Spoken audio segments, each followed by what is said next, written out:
grinders who rise before the sun, the predators who stalk the odds, the winners who demand an edge. You're listening to the boss of the big ball, JP the Ticket.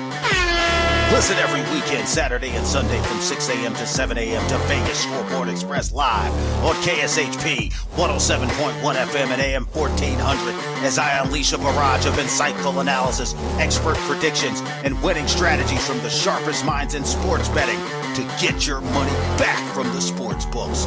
Go to jptheticket.com and tune in to KSHP this weekend, 6 a.m. to 7 a.m. to win with the Sharps. JP the Ticket.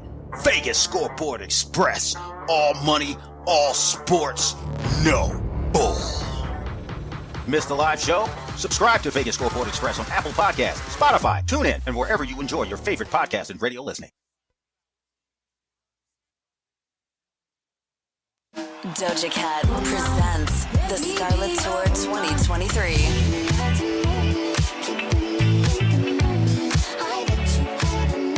Doja Cat live in concert in Las Vegas with special guest Doechii performing at T-Mobile Arena Friday, November 3rd. Get tickets now at AXS.com. For more, visit DojaCat.com.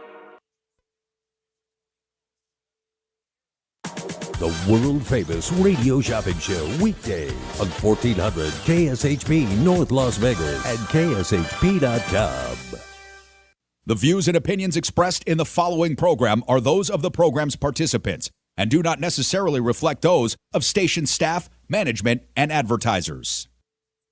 It's time for the most interactive radio program in Las Vegas today. It's time for Pushing the Limits with Brian Shapiro. Brian will talk sports, politics, entertainment, and anything that matters to you. Feel free to call Brian at 702-221-7283. You want answers? I want the truth! Now, Pushing the Limits, here's Brian Shapiro. All right, everybody, what's up? Gearing up for a Monday. Thank you so much for joining us on Pushing the Limits. Broadcasting all over the World Wide Web. Twitch, TikTok, Twitter, our Facebook fan page, and of course the FMAM dial as well. And big show lined up for you today. We got a lot to get to and a lot to talk about. I hope everybody had a great Halloween weekend. I know I did. Chris Wynn's going to be joining us in hour number 2, by the way. Oh, yeah, it's been a little while since Chris joined us in studio, and a lot to get to. Of course, the Raiders game tonight, gearing up for Monday Night Football. We'll talk a little bit about that. Tough loss for UNLV football. Nothing to be embarrassed about, losing on the road to a pretty good Fresno State team, but we will get to that as well. Of course, talk about tragic news, sad news. Matthew Perry passing away in his early 50s. Really, really sad stuff. We'll talk about that a little bit later on in the show as well. Flavor Flav singing the national anthem at a Milwaukee Bucks game. Listen, Flavor Flav, some of these hip-hop artists, can carry a tune, but I'm not quite sure Flavor Flav is the guy that should be singing the national anthem. We'll play that a little bit later for you. It's kind of funny. A lot to get to. A lot to talk about today. I want to start with some very sad news, ladies and gentlemen. Yes, that's right. It seems like everything happens in Las Vegas. Donald Trump was in Las Vegas over the weekend. We'll get to that. Our former Vice President, Mike the Stiff Pence. Yes, Mike Pence was in Las Vegas over the weekend, and he did surprise a crowd and surprised, I think, a lot of people in this country by making an announcement that I don't think a lot of people expected this early on in his campaign. Have a listen to what Mike Pence had to say. But the Bible tells us that there's a time for every purpose under heaven. And traveling across the country over the past 6 months, I came here to say it's become clear to me this is not my time. So after much prayer and deliberation, I have decided to suspend my campaign for president effective today. Oh, no, that's really, really sad. I did reach out to the Mike Pence campaign. Well, we're hearing from my producer. We actually have Mike Pence, the former vice president, on the line. Mr. Vice President, thank you so much for joining us. My condolences. I'm so sorry that you're backing out of this campaign, sir. Are you doing all right? Oh, that's really sad. Oh, I'm sorry. Well, just pray. Just pray, Mr. Vice President. I'm sure everything will be okay. Yes, thank you. That's very, very sad. Get some Kleenex and pray, Mr. Vice President. I'm sure he'll be just fine. Let's be very clear on this. Mike the Stiff, as I like to call him, Mr. Zero Personality, Mr. Prayer. He's your typical, MAGA Republican these days. And I say MAGA Republican because, it was Donald Trump's fault that these Proud Boy members and all these insurrectionists were chanting, "Hang Mike Pence." And yet Mike Pence still brown-nosed Donald Trump, and he waited till he was out of the White House to even give any pushback on Donald Trump and January 6th, because Mike Pence is a coward, ladies and gentlemen. Listen, Republicans and Democrats can't stand him. He had no chance of coming out of this race anywhere near the numbers that even a Ron DeSantis has or a Nikki Haley has, let alone Donald Trump. No chance. And I find it very interesting that he says right now is not his time, like as if in 4 or 5 years that'll be his time, or in 10 years or 20 years. Let me be very clear to some of you Mike Pence fans out there, and I don't think there's many of them out there, but for the few out there that might be Mike Pence fans, he has absolutely and positively no chance of ever being the president of the United States ever again. That is a fact. I don't know what he means by "this is not my time." I don't feel like now is my time. When somebody makes a statement like that, usually it's in reference to, well, right now I might not win, but I think down the road it might be my time. There is no time for Mike Pence, okay? None. Take your time and spend 24 hours a day in church. That's probably where you belong, but you're not going to be in politics again. You're not going to be, maybe you could be a commentator for Newsmax or maybe even Fox News. I don't even think Fox News would hire you at this point.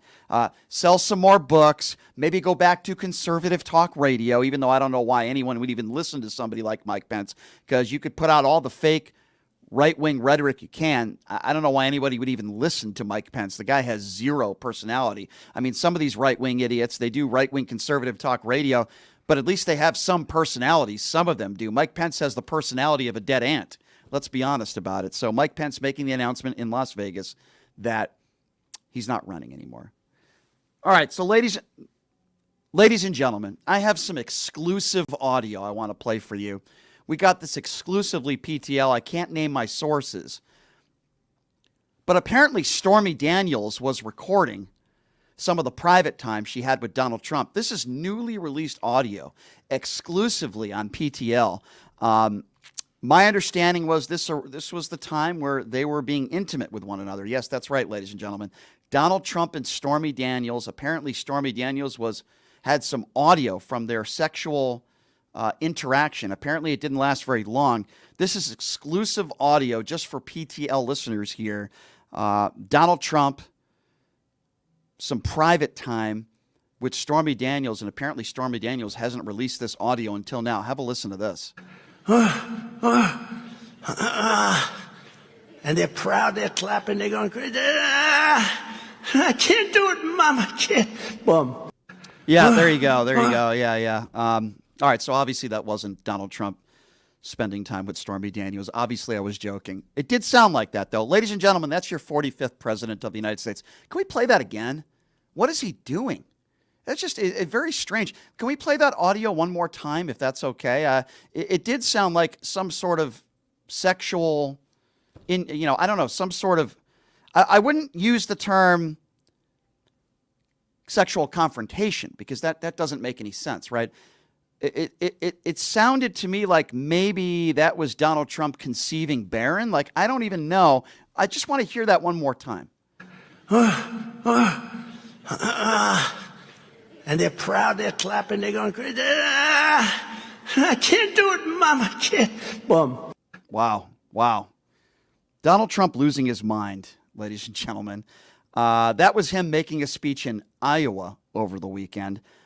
I don't even know the context of that. I just know, ladies and gentlemen, that's the 45th president of the United States acting like a complete buffoon up there on a stage. This is nothing new for Donald Trump. This is what he does. He was here in Las Vegas over the weekend attacking the Biden administration, saying that he could, end the war in the Ukraine and with a phone call. He talked about Israel, constant attacks on our DOJ and on democracy and the lies. That's nothing new. But then he spoke in Iowa, and that was part of the speech, which was very bizarre, losing his mind. All those people on the far right that are the MAGA supporters, they say Joe Biden is the one that's suffering from dementia. He's in the bunker. They'll mock his stuttering if he does stutter. Anything that Joe Biden says that Republicans see as weird behavior, they all think they're physicians. You get what I'm trying to say, right? That's the far right going after Joe Biden if he makes a statement or misstates something. Well, I want to play you this audio, ladies and gentlemen, because this is Donald Trump over the weekend who forgot where he was. Yes, that's right, ladies and gentlemen. Donald Trump forgot where he was. Have a listen to Donald Trump on a stage talking, but forgetting where he actually was. Have a listen to this.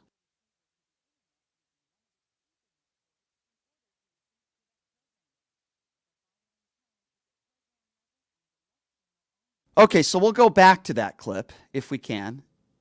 And then we'll play the Iowa State Senator Lynn Evans, because I did want to play that clip. But I want to go back to Donald Trump, what I was referring to. Or maybe what we can do is we can start it over again. And why don't we do that? Because this is a really important clip that I want to play for everybody. I think that's what we'll do. Why don't we do this? Why don't we take a quick break, and then we'll come back, and we'll play you Donald Trump forgetting where he is on a debate stage. We'll play that for you. We'll take a quick break. We'll be back right after this. You're listening to Pushing the Limits right here on KSHP. Hey, everybody. Are you struggling to find a pizza place that reminds you of Brooklyn? That true blue New York style pie? Well, worry no more. Stallone's Italian Eatery Pizza is a knockout. We're located at 467 East Silverado Ranch Boulevard, just off of Premier Road, half a mile east of South Point Casino, just minutes from the Las Vegas Strip. Come by and grab a slice of pie. Plus, check out our Brooklyn-inspired Italian cuisine. Our sandwiches are super. Hero, that is. Because why be a sub when you can be a hero? Stallone's Italian Eatery is here to serve you phenomenal food, Vegas. Forget about it. Located only 4 miles from downtown Colorado Springs, at just 10 miles from Pikes Peak, Hyatt Place Colorado Springs Garden of the Gods offers spacious rooms featuring contemporary decor with stylish furnishings, including divided living and sleeping areas, the Hyatt Grand Bed, state-of-the-art media and work center, a 42-inch flat-panel high-definition television that easily integrates with laptops and other devices, and complimentary breakfast is included in your stay. Hyatt Place Colorado Springs Garden of the Gods at 503 West Garden of the Gods Road. Visit HyattPlace.com. At the Bagel Cafe, the recipe is simple, good food, and generous portions. Family owned and operated since 1996, the Bagel Cafe is a unique restaurant where you can get anything your appetite desires. From a bagel and a schmear to piled high corned beef on homemade rye, fresh fruit platters and salads, or creamy New York cheesecake. Check them out at thebagelcafeLV.com. The Bagel Cafe, where there's something delicious for everyone. All right, welcome back. It is Pushing the Limits. Thank you so much for joining us. Hour number 2, we got Chris Wynn coming in studio, talk a little Raiders football, preview the game tonight, Monday Night Football, ladies and gentlemen. And then, of course, we'll talk a little UNLV football, a little NBA action, too. Some pretty good NBA games over the weekend. And as I mentioned, I was really sad to hear about Matthew Perry. That is a real travesty. Very sad, and it seemed like he was getting his life back together, and he was happy. So we'll get to that in hour number 2. All right, let's start this all over again, ladies and gentlemen, because I have to do this in order. In order of what I am talking about. Donald Trump seemed to be losing his mind over the weekend, if he hasn't already lost his mind. He made a stop in Las Vegas, and then he went over to Iowa. But I got to tell you, ladies and gentlemen, I try to keep my best audio for all of you. This is exclusive audio content. You're not going to believe this. But apparently, Stormy Daniels, ladies and gentlemen, recorded some audio of private time when she was getting intimate with Donald Trump, ladies and gentlemen. That's right. She sent me this audio directly, and this is the first time I've played it on the air publicly for all of you, and I thought it was really important to play it for you because this is pretty personal stuff, and now she's throwing it all out there for the world to see, or at least hear. Apparently, this is Donald Trump and Stormy Daniels' private time together. Stormy Daniels recently released audio of Donald Trump when they were together and they were intimate. Have a listen to this. And they're proud, they're clapping, they're going crazy. I can't do it, Mom, I can't. Boom. Boy. Wow. Okay. Obviously, I'm joking. That is not audio of Donald Trump with Stormy Daniels. It might have sounded like that, but that is actually the 45th president of the United States on a stage in Iowa making very strange, bizarre noises that I'm sure Melania Trump hasn't heard since they conceived Barron. Very, very strange noises, ladies and gentlemen.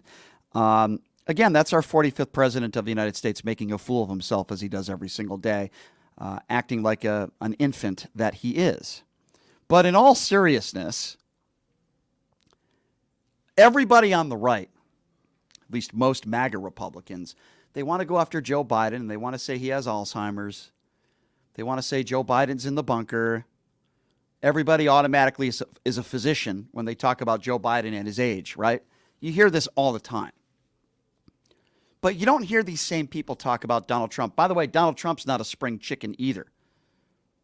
So I have audio to prove that for you. Everybody wants to mock Joe Biden if he misstates something, says something wrong. Oh, Joe Biden doesn't know where he is, right? You'll hear that from the far right. This is Donald Trump just over the weekend in Iowa, actually forgetting where he is, and then somebody has to come over and tell him what city he's in. Watch this. A very big hello to a place where we've done very well, Sioux Falls. Thank you very much, Sioux Falls. And thank you.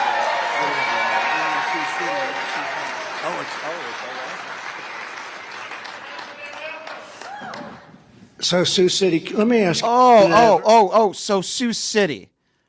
Now, will you hear these idiot clowns on the right say, Donald Trump's in the bunker, he doesn't know where he is? No, of course you won't hear that from them because they're biased buffoons. That's why. If Joe Biden did that, you'd be hearing it. They'd be leading with it on Laura Ingram's show, on Sean Hannity's show. It'd be all over Fox News and Newsmax and OAN. That's all you would hear. Joe Biden doesn't know where he is. But when Donald Trump does it, let's just put it all aside. Let's not talk about the orange turd. Let's not do that. Let's put all that stuff aside. The man is in a swing state, and he doesn't know what city he's in, and somebody on the stage has to tell him, no, Mr. President, here's where you are. Oh, oops. No, Fox News won't play that. MSNBC won't play that. By the way, you know who else probably won't play that? CNN or MSNBC, because they'll probably be talking about real issues that affect you. But Fox News has nothing else to lead with. So if Joe Biden makes a blunder or makes a mistake, which happens, by the way, I'm not going to sit here and chastise Donald Trump for making a mistake, forgetting what city he's in. It happens. People make mistakes. The point I'm trying to make is the hypocrisy from the far right. That's all they want to talk about if Joe Biden makes a mistake or says something that was wrong. Happens all the time with politicians. They misspeak. But the right will ignore the fact that Donald Trump seems to misspeak every single day. I think that's important. But you won't hear that from Fox News, OAN, or Newsmax. Oh, no, it's Joe Biden that's in the bunker, right? Let's talk about Hunter Biden's laptop. Let's talk about the alleged Biden crime family. And God forbid if Joe Biden forgets where he is or misspeaks, we'll talk about that all day. But if Donald Trump does that, let's just push that aside. It's not a big deal. Make America great again, right, folks? Make America great again. It's an absolute joke, these idiots on the far right. And then, speaking of idiots, Iowa State Senator Lynn Evans. Speaking at a Trump rally, I want you to listen to the lies. And I know that, lies on the extreme far right are a regular occurrence. Donald Trump does it every single day. I won the 2020 election in a landslide. The Democrats cheated. I did nothing wrong. Sidney Powell was never my attorney. I mean, it's every day with Donald Trump with these lies. And witness tampering, by the way. He's done that too. He just did that over the weekend with a Truth Social clip or tweet he put out. It's a joke. This is Iowa State Senator Lynn Evans speaking at a Trump rally before Donald Trump hits the stage, blatantly lying. Listen to what he has to say. The FBI is now opening files on all MAGA supporters, all Trump supporters. We are all going to be made targets of surveillance by an agency of our federal government that our taxes pay for. The left isn't even trying to hide their schemes anymore. Let me be very clear to Iowa State Senator Lynn Evans, to any of the MAGA Republicans out there that believe this stuff. Lynn is lying, ladies and gentlemen. Okay? The FBI is not opening files to people just because they are MAGA supporters. That is a blatant lie, and Lynn Evans cannot get away with that. If the FBI is opening files on you, you might have broke the law. You might have been an insurrectionist. You might have beaten a police officer. It might just so happen that you're a MAGA supporter. But Lynn Evans, speaking to the MAGA clowns there, waiting for Donald Trump to hit the stage when he doesn't even know where he is. Yes, I sound like a Republican talking about Joe Biden, but that's just the truth. He didn't know where he was, and he's making weird sexual noises on stage. Those people in that crowd actually believe Lynn Evans when he makes that statement that the FBI is opening files on you if you're a MAGA supporter. Ladies and gentlemen, that is a blatant lie. He said we are all going to be made targets of surveillance. What the hell is Lynn Evans talking about? Can you please tell me what the hell he's talking about? It's a lie. Not true. The FBI is not opening investigations into people because they support Donald Trump. That is absurd, and that's basically saying that the FBI is opening files on millions and millions and millions of people because they support Trump. That is a blatant lie. But listen, I'm sure there's a lot of people in Iowa that are MAGA supporters that probably believe Lynn Evans. I'm sure there are a lot of MAGA supporters there that listen to Donald Trump spew lies about the 2020 elections and the Biden administration. I'm sure a lot of them believe that stuff. Heck, some polls I see, 6 out of 10 Republicans still think that Donald Trump won the 2020 election. They are so gullible and so stupid, they believe anything they hear. Could be something on Newsmax. Could be something on Fox News. Could be, an agenda pushed by far right-wing echo chamber radio. Who knows? Lynn Evans is a liar. And he knows he's lying. There is no way that Lynn Evans actually truly believes that the DOJ is opening up investigations and opening up files on people just because they support Donald Trump. There is no way he believes that. But that is what ignorant Republicans believe today, the MAGA supporters, that the DOJ is investigating you because you have a Donald Trump flag in the front of your house and maybe a Confederate flag in the back. I mean, it's absurd, ladies and gentlemen. And then in this next clip, when Donald Trump did take the stage, he says he threatened to not support America's NATO allies against Russia. He says he will not protect you if Russia attacks. Have a listen to this.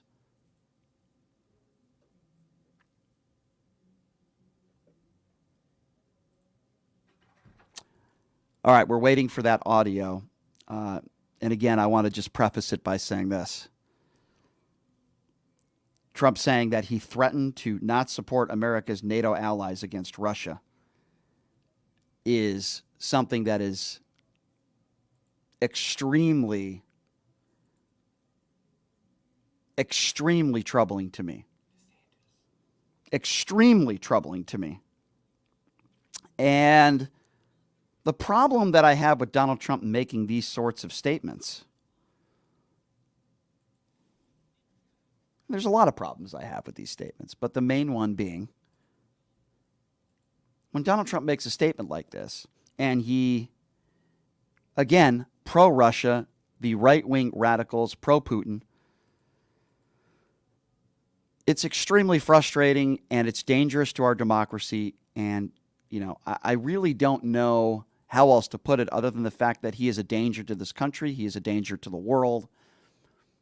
And it's getting worse and worse every single day. I don't think there's any question about that. All right, we're going to take another break.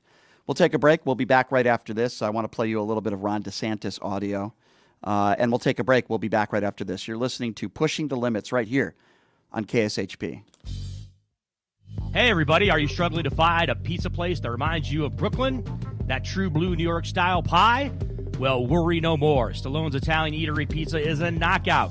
We're located at 467 East Silverado Ranch Boulevard, just off of Premier Road, half a mile east of South Point Casino, just minutes from the Las Vegas Strip. Come by and grab a slice of pie. Plus, check out our Brooklyn-inspired Italian cuisine. Our sandwiches are super. Hero, that is. Because why be a sub when you can be a hero? Stallone's Italian Eatery is here to serve you phenomenal food, Vegas. Forget about it. Pine Hollow Winery is the first and only boutique winery in the Las Vegas city limits that features its own handcrafted wines. Located on the west side just minutes from the Strip at 7018 West Charleston, Pine Hollow wines are available for tasting by the glass, bottle, or for carryout. Peach lovers, pick up a bottle of the Warm Fuzzy, which is a sweet Chardonnay-style wine made with peach and apricots. Visit PineHollowWinery.com for their events, wine menu, and hours. That's PineHollowWinery.com. As a 3-time international award-winning restaurant, Joe's New York Pizza uses only the freshest and best available ingredients. From giant slices of hand-tossed pie to calzone, strombolis, fingers, and wings, Joe's serves all your favorites. Stop in for a slice at one of their 2 Las Vegas locations at Paradise and Harmon or South Las Vegas Boulevard, or you can check out their menu at joesnewyorkpizzalv.com.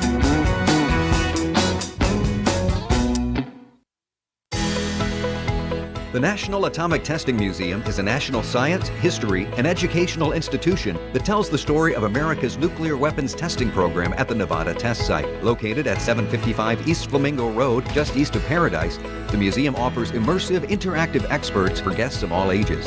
The museum is Smithsonian certified and open 7 days a week. For more information, visit nationalatomictestingmuseum.org. That's nationalatomictestingmuseum.org.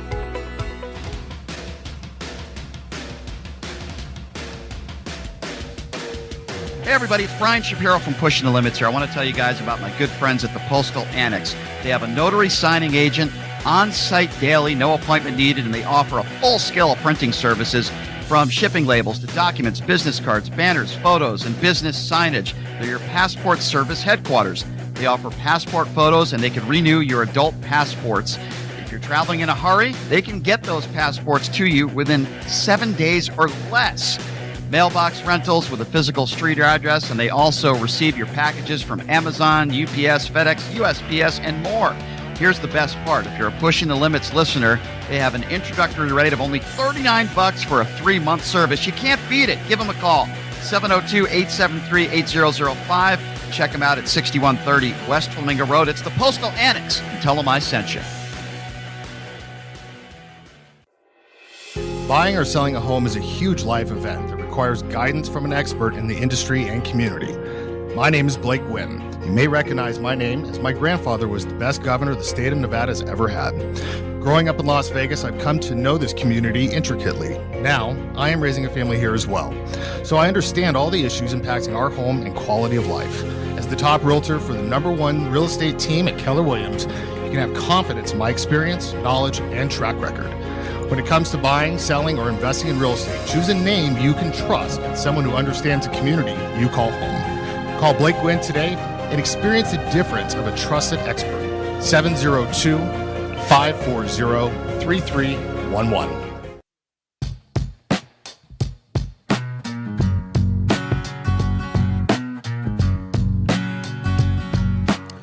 All right, welcome back. It is Pushing the Limits on a Monday. Thank you so much for joining us. As I mentioned, a little Monday Night Football Raiders action tonight. Chris Wynn will be joining us in hour number 2. Talk a little UNLV football, too, and what was a pretty fun and crazy sports weekend. No doubt about that. I'll be happy when this F1 is done. I'm not a race car fan. I'm not an F1 fan. I'm not a NASCAR fan. All due respect to all the people there that are. That's fine. If you like cars going fast, that's cool. I'm just not one of them. And I think that locals in Las Vegas, while it's very good for the economy, and there's a lot of people in Las Vegas that are going to be making a lot of money, I also think it's extremely inconvenient for Vegas people, and the construction is brutal. But, you know, there's a give and take with everything in life, right? So it does bring a lot of money to Las Vegas, that is for sure. So Ron DeSantis, his numbers have plummeted over the course of the last... Let me start that over. So Ron DeSantis, his numbers have continued to plummet over the course of the last 6 months or so. And there's a lot of different reasons for that, right? He's not very relatable to the American people. He's a liar. All he wants to talk about is gender ideology. And there's plenty of other things that I can say about Ron DeSantis that I will. But he has been making some appearances on CNN and MSNBC because he sees that his poll numbers continue to plummet, and maybe he says he needs to reach across to the other aisle. I don't know. But Republicans don't seem to like him much more than Democrats. But he made an appearance on Meet the Press. And he does what many Republicans do with skewing numbers and lying and basically not telling the truth, right? And that's exactly what he did on Meet the Press, where he's talking about crime rates and crime numbers and trying to make him a champion for lowering those crime rates in the state of Florida as governor. Turns out that that was actually a lie. Have a listen to this interaction on Meet the Press, and you tell me for yourself what you think. Our crime rate's at a 50-year low, and our violent crime rate's down 30% since I've been governor. So we're handling it strong. Governor, actually, statistically speaking, the CDC says that the firearm mortality rate is actually higher under your administration than it was under your predecessor's administration. But I do want to move on to the campaign and just the what mortality rate? No. The firearm mortality rate. Well, I don't. But was actually higher under your administration than your predecessors. That's according to the CDC. Let me move on to the campaign, Governor. Well, right. Because you had COVID and all that stuff. Excess mortality, is that what you're saying? That went up everywhere in the country from 2020 on. Our excess mortality went up less than anybody. The firearm mortality rate. Let me move on, though, to the campaign, because I want to let you respond. The firearm mortality rate, which has absolutely and positively nothing to do with what Ron DeSantis was talking about. But if you listen to Ron DeSantis, he would like to lead you to believe that he's a champion for crime, and crime rates went down when it came to firearms across the board. Ron DeSantis is a liar. He got caught in a lie, and then he tried to use COVID as an excuse because Ron DeSantis doesn't know how to tell the truth. And he's been getting hammered on some of these shows for that. But that's who Ron DeSantis is. You know, you want to really know who Ron DeSantis is. And by the way, I've talked to some pretty knowledgeable people, some legal scholars, about the fact that Ron DeSantis could be charged with kidnapping. How do you say, Brian? Well, do you remember when he put all those migrants on a plane and he lied to them? Some of the most vulnerable human beings you can find, those that are seeking asylum. They were given brochures, a pregnant woman, a young child, and they were fed lies and sent on a plane to Martha's Vineyard, not because Ron DeSantis cares about these migrants, because clearly he doesn't. And he's using these people, and that's what they are. They're people, they're human beings, using them as political pawns so he can score political points and own the libs, because that's really what these Republicans are setting out to do. Are Republicans really policymakers? Are they? Jim Jordan, Lauren Boebert, Marjorie Taylor Greene, Matt Gaetz, are these all really lawmakers? What have they done to help you and me? What have they really done? Their only goals in life for many of these MAGA Republicans are to own the libs and to give the Republican Party the red meat that they want to hear so that these people can remain in power. I can tell you right now, I don't think Lauren Boebert's going to be in office much longer. Matt Gaetz wants to be the next governor of Florida. I don't think there's any question about that. Jim Jordan has never passed a bill in his life. And that's what these Republicans are doing. That's exactly what they're doing. And it's amazing to me that there are some candidates out there that are much more reasonable. Listen, I'm not saying I'd vote for Nikki Haley over Joe Biden, but I would certainly rather have Nikki Haley running this country than Ron DeSantis, that's for sure, or Donald Trump.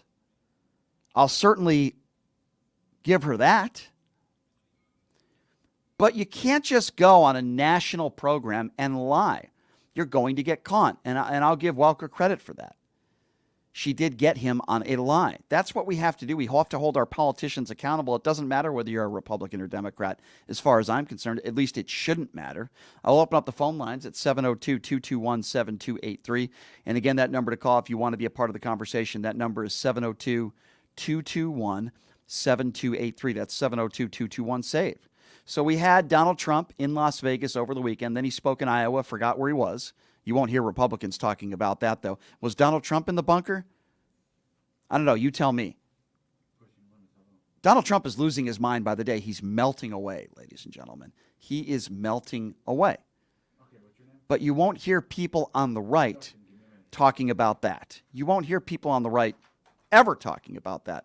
702-221-7283. And again, that number to call if you want to be a part of the conversation, 702-221-7283. Let's go to Justin. Justin, what's up? Hey, Brian. Hey, thanks for the opportunity. You know, I listen to a lot of talk radio around here, and you're the only one that's really talking about frustration with this strip traffic. So I just wanted to, if I could chime in on that and not politics. It's a hot button, of course. I'm a tour guide in town, and I don't think the people that in Vegas that decided to do this, people like me are spending so many hours in traffic. Uber drivers are making so much less money. Cab drivers are making less money. All of us, thousands of people, are subsidizing this construction. Mm-hmm. And our guests, I pick up 14 people every day, and we're waiting like 45 minutes to go one block. Ridiculous. With tour companies that do 2 tours a day, you're having to cancel the second tour because people can't get off. This was not well thought out, and you're absolutely right. While it does help the economy for that week that it is here, there's no question about that. It also hurts people like you, and it hurts the economy, and it hurts your industry, and it hurts other industries as well. And what about the eyesores? I mean, these stands all over the place, and they signed a 10-year contract. So this obviously isn't going away, and I would hope that next year they do a better job. But it is awful getting around the Strip and anywhere near the Strip. It already is difficult as much as it already is. But this was not well thought out. It's really disappointing. And people like you, people like me, we're the ones that suffer from it. And I'll be honest with you, Justin, I'm getting kind of pissed off. Same here. And you hit the nail on the head, Brian. Something very insightful you just said. I have my finger on the pulse of the normal guests in Vegas because I do this every day and we have conversations about this. They didn't consider how many people. The Bellagio Fountains is a huge part of the Vegas experience. My guests are telling me I'm never going to come back at this time of the year if this is going on every year. How much business are you going to cost because the people are getting burned with their Vegas experience? It was so poorly thought out. I agree. I believe that some of the people that are in charge of this sort of thing, I'm just going to be honest with you, they don't care about people like you. They probably already knew that this would be frustrating for locals with the traffic, but there's so much money involved for the big players here. There's a lot of Saudi money coming in. There's so much money with this F1 that I think they forgot about people like you and me, and probably don't care. And they just want to make their own. There's a lot of people that are going to be making some serious bank, millions and millions of dollars. Some businesses are going to be making from this, and it's really unfortunate that it was not very well organized. They had plenty of time to build this stuff. They had plenty of time to do what they needed to do. I think they waited way too long. Heck, there's still construction going on. We got this F1 coming up here in a couple weeks, and the construction isn't even done yet. They're not even done building some of this stuff. I just think it's absurd. It's ridiculous. It's an embarrassment, and I wish the F1 would just go away. It would just go away. I don't need to see cars going fast. I'll watch Fast and the Furious. I'll watch those movies if I want to see cars going fast. I don't need to be inconvenienced. It's literally taking me an hour. What would normally take a 10-minute commute, it takes me an hour. Totally. And you are so right. It's like my friends in the industry that do this every day and other drivers and so forth. The only thing, it's like, I hate to go even this direction, but why they're causing 6 months of pain in the construction. Then it's not over then. Then it's going to be a month or two of deconstruction. So we're going to pay 6 or 8 months of suffering so that the hotels can have a big weekend with high rollers, sheiks from Saudi Arabia. And then it's almost to the point where it's so poorly thought out that the only logical explanation is somebody getting bribed by F1 in the Vegas government to do this? Yes. I would probably say yes. Seems that way. Yeah, it really does. But, Brian, does. I'll let you go, and Thank just you. great job bringing attention to this. Thank man. you, Justin. Thank you. Yeah, hang in there, my friend. Sorry to hear that what you're going through as well. Thanks, Justin, for the phone call. Yeah, I mean, Justin's not the only one, right? I'm complaining from a Vegas local perspective with the traffic. But Justin, makes a really good point in that, there's plenty of taxi drivers and Uber drivers and Lyft and that sort of thing and public transportation. And there's people that are suffering out there, man. There are people that do not want Ubers, and sometimes in excess 30 to 45 minutes for the Uber just to get there to begin with. Not to mention all the stuff going on with the Sphere. And listen, that's nobody's fault, but you got these huge concerts and everything going around in that area. And it is a mess, man. It is a mess. And I've never really complained about traffic before in Vegas, even though it is getting a little bit worse. And it has progressively gotten worse over a number of years, especially the last 5 years. But this is getting out of control. If you're a Vegas local, avoid the Strip. There's going to be a lot of traffic, especially on the weekends. Like, it's a given. We all know this stuff, right? So we avoid it. But I'm not just talking about the Strip now. I'm talking about the surrounding areas, whether it be Koval or Paradise, anywhere in that area, anywhere near the Sphere, anywhere in that vicinity, the traffic is absolutely unbearable. Any side street you take, it's going to, 10 times longer than what would it normally take if the F1 wasn't here. And it's completely absurd, and it's ridiculous, and it's frustrating, and I could certainly use a lot of other adjectives and a lot of other words to describe it, but it sucks. It sucks. Not to mention that we had Mike Pence in town. We had the former president of the United States. We had Donald Trump in town. We had the Sphere going. We've got these U2 concerts. We got all the other stuff going on in the Strip. It is a madhouse down there. And I was at Caesar's Palace in the middle of the week. It was like Tuesday or a Wednesday. I don't even remember what day I was down there. And I had dinner, which would normally be in the middle of the week. And it felt like it was New Year's Eve down there. It's so crazy the Strip is these days. I mean, it's absolutely insane. It's insanity. So, listen, the F1 is going to be here, and it ain't going anywhere. They signed a 10-year contract. We are all stuck with it, right? And it is what it is. We're just going to have to deal with it. But I would hope that people are going to that are doing this thing, and they're putting it all together, and they're the ones behind all this, that they would do a better job next year in making things less hectic and less crazy for Vegas locals. Because those are the ones, and tourists too, but I mean, the Vegas locals are the ones that really suffer. People like Justin that are driving, Uber or whatever the case may be. These are the people that are really suffering around that area. People that have to drive to work every day, that have to go through all this construction. These are the people that are actually really suffering every day. The good news is that the F1 will be here in a few weeks, and then it'll be gone for, a year. But it will be coming back. Things are only going to get worse as far as traffic goes in Las Vegas. It's one of the fastest growing cities in the world. So it ain't getting better anytime soon. I'll tell you that right now. So we'll just have to deal with it. Stay away from the Strip. Stay away. I am not interested in the F1. I am not interested in going to the F1. I was asked if I wanted a credential. I don't want to go. I'm not interested. It's just like NASCAR. I'm not interested in NASCAR. I don't want to go. And I'm not a big fan. Listen, if you like NASCAR, all the power to you, whatever. I have no problem with you liking whatever sport you like. I'm not trying to attack you here. Just not my kind of people, I guess. And it's nothing personal. I'd be a deer in headlights if I was hanging out at Stoney's. By the way, that's where Donald Trump hung out, by the way. That's where he spoke. He spoke at Stoney's. First, it was the Las Vegas Convention Center, and now it's Stoney's. So that tells you, for those of you idiots out there that think that Donald Trump is, his popularity is rising, he couldn't even sell out Stoney's. He used to be speaking at the Las Vegas Convention Center. Now he's at a bar. What does that tell you? I don't understand some of you people that say that, oh, Donald Trump, he's winning in the polls and Donald Trump's going to defeat Joe Biden. He didn't defeat Joe Biden in 2020, and he ain't going to defeat Joe Biden in 2024. I'm going to guarantee you that. Donald Trump will not be the next president of the United States. Oh, yeah, by the way, he is facing 91 felony counts, the liable rapist. Did you forget about that? Yes, that's right. Yes, he was at Stoney's.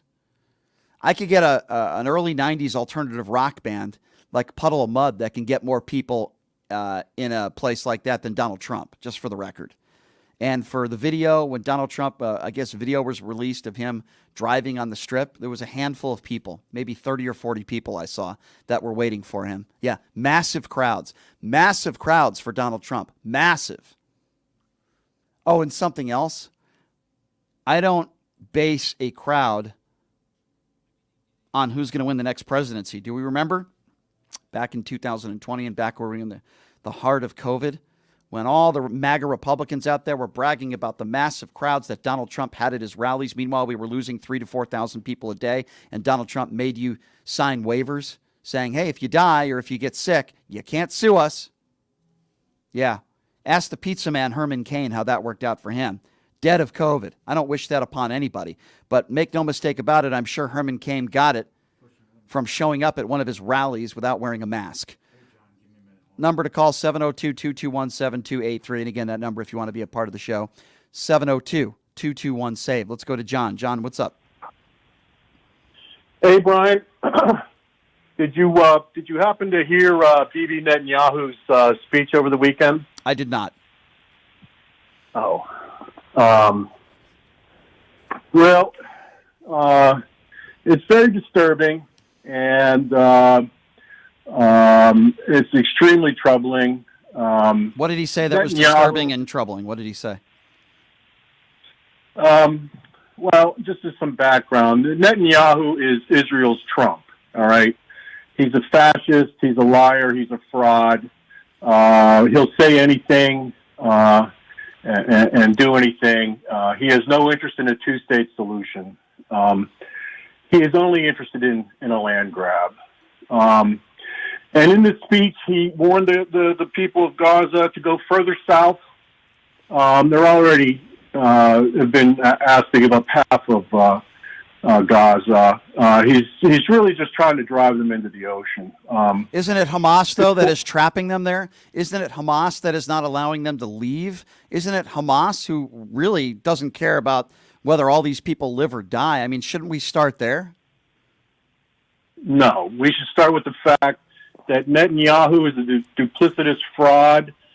He treats America like his ATM. He is interested in the land. He has falsely claimed that he's interested in a two-state solution, and everybody knows he's full of crap. He's lying.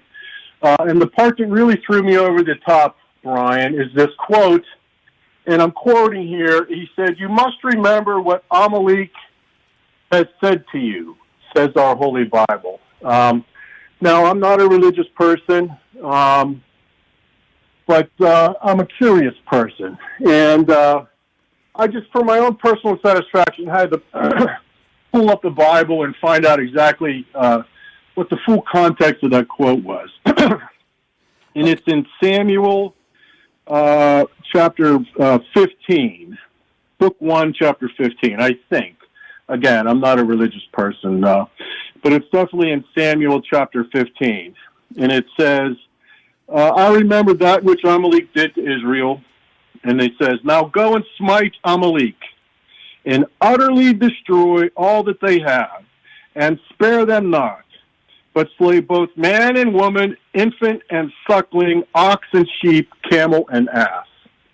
Now, you know, the religious people of Israel knew exactly what he was referring to when he invoked this Amalek reference.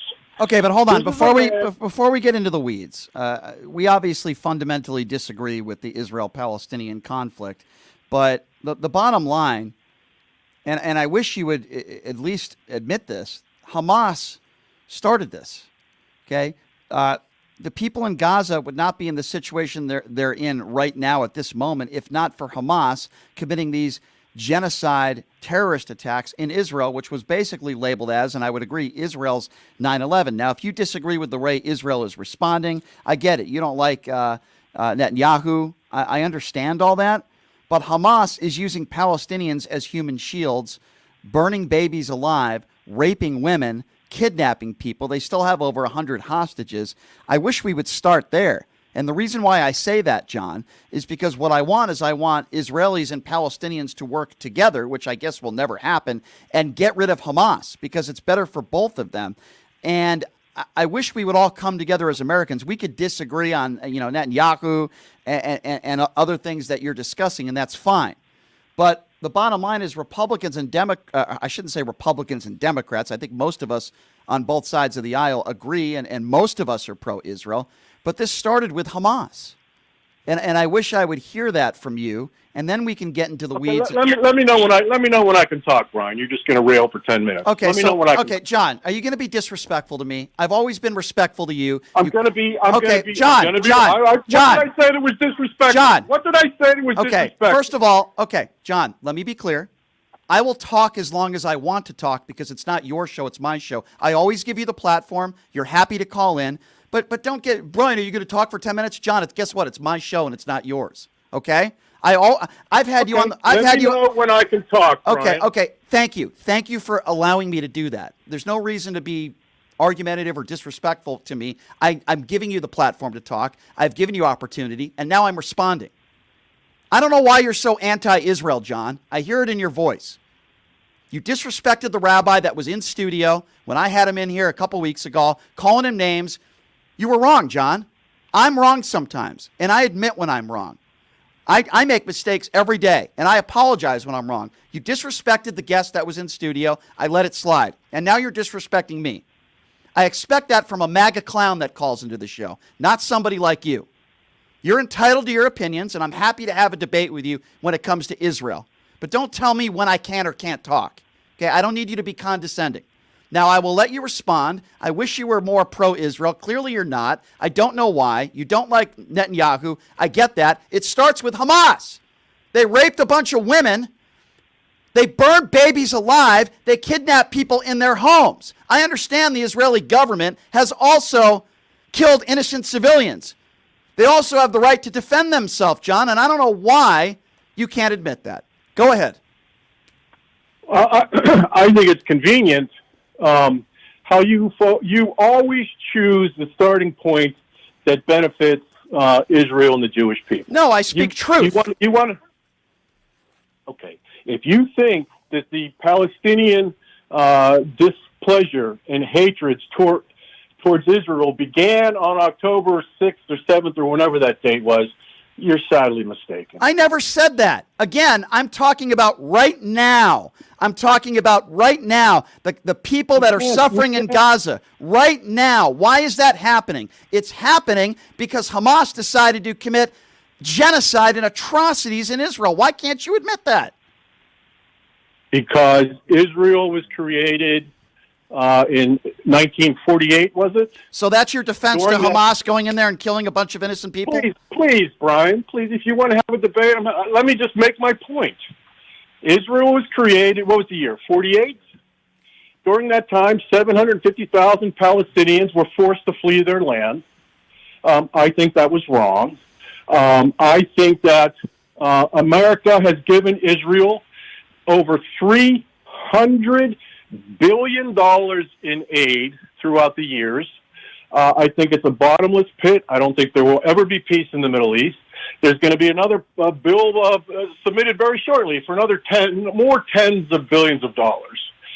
And what really frosts my cake, what really, as my grandmother would say, what really jars my applesauce is if you begin to approach this subject, people like Netanyahu, people like that rabbi will call you anti-Semitic. They will say, and Netanyahu used this exact phrase that the rabbi used against me in his speech over the weekend. Sure. He will say that you lack a moral compass. I just don't think that there is ever going to be peace in the Middle East. We're on the precipice of World War III. We have it's a powder keg ready to ignite. And I hate it when Israelis and Jewish Americans point the finger at you. Have you ever been accused of racist? I know deep down, Brian, you're not a racist. Let me ask you a question, John. Let me just finish. Okay, but hold on. But hold on. I've given you time, but let me ask you something now. Are you aware that there are universities in this country right now where Jewish people are being threatened of being shot? Is that happening with Palestinians in this country, where at universities in this country, people online are saying, I'm going to shoot a bunch of innocent Palestinians? You know why, John? Because anti-Semitism exists. Ask Kanye West. Ask the people that Donald Trump is having dinner with. Anti-Semitism exists. Let me explain something to you, okay? And part of that is happening on my alma mater, Cornell University. Right. And it's horrific. Correct. And I do not approve of it at all. But what you must understand, and what Netanyahu must understand, is this problem is never going to go away. Palestinians feel like they were forced out of their land in 1948. They feel like they've been horribly treated by Israel. They know that Netanyahu is a complete and total fraud who's only interested in a land grab. And the problem, he can bomb them as much as he wants. It's not going to solve the problem. The only possible solution is a two-state solution. So you think when an evil terrorist organization in Hamas executes thousands of innocent Jewish people in Israel, Netanyahu should just raise his arms and say, hey, you know what? Let's just have a two-state solution. That's absurd, John. They have a right to defend themselves. They have a right to eliminate Hamas. And that's what they're trying to do. They're not trying to kill as many innocent Palestinians as possible, and you know that. That's not what they're trying to do. Okay, they're not trying to do it, but they are advancing their goals with total disregard. Would you say the same thing about the war in Iraq? Would you say the same thing about the war in Afghanistan? Every single time American troops hit the ground and innocent people die, do you say the same thing about America? Or do you say what I say, which is you have to defend yourself, war is ugly, innocent people are going to die? Yeah, we don't want a bunch of innocent people to die, but sadly, it's going to happen, and countries have a right to defend themselves from evil. Did you say the same thing about the United States of America, or does it only apply to Israel? No. When we invaded Afghanistan in the Gulf Wars, I certainly did not support any killing of civilians. I didn't ask you if you supported it. I'm asking you if you called us out just as much as you'd call out the Israeli government. I don't remember, but I'm certain. I would say the answer is probably no. Let me just make my point, Brian. Okay, here's the main difference. At no point, at 0 points, did myself or anybody else with a brain ever think that we were going to occupy that territory and that we were going to take it over. But if you have half a brain, you've got to realize that Netanyahu wants the land. It's a land grab. He said it in his speech over the weekend. If you have half a brain, I would retort that by saying if you have half a brain, you would know that Israel isn't going to say, okay, it's not our land anymore. You can disagree with what took place in the 1940s. That ain't changing. They're going to stay where they are. If we all want peace, guess what? Number one priority, let's get rid of Hamas. As we've heard before and we'll continue to hear, war is ugly, it's bloody, innocent people are going to die, and I wish that wasn't the case. But to blame Israel for all the bloodshed in the Middle East, I think is unfair, and it's not true. John, I got to go. I'm up against a break, my friend. I appreciate the call. You're welcome to call back anytime, and you know that, okay? Thank you. 702-221-7283 is the number to call. I hope I didn't talk too long for John. Let's go to Gary. Gary's next. What's up, Gary? Yes, hello. Under normal circumstances, I could be very gleeful that two guys that really hate Trump this much were yelling, but hopefully you let John get back on and talk again, because I kind of lean towards what he's trying to say.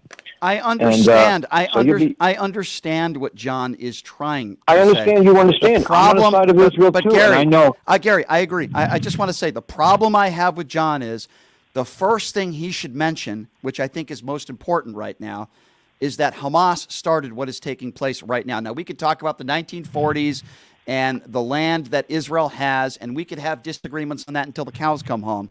But having an evil terrorist organization like Hamas commit the genocide that they committed is why Gaza and the innocent people there are dying. It's because of Hamas. I won't discuss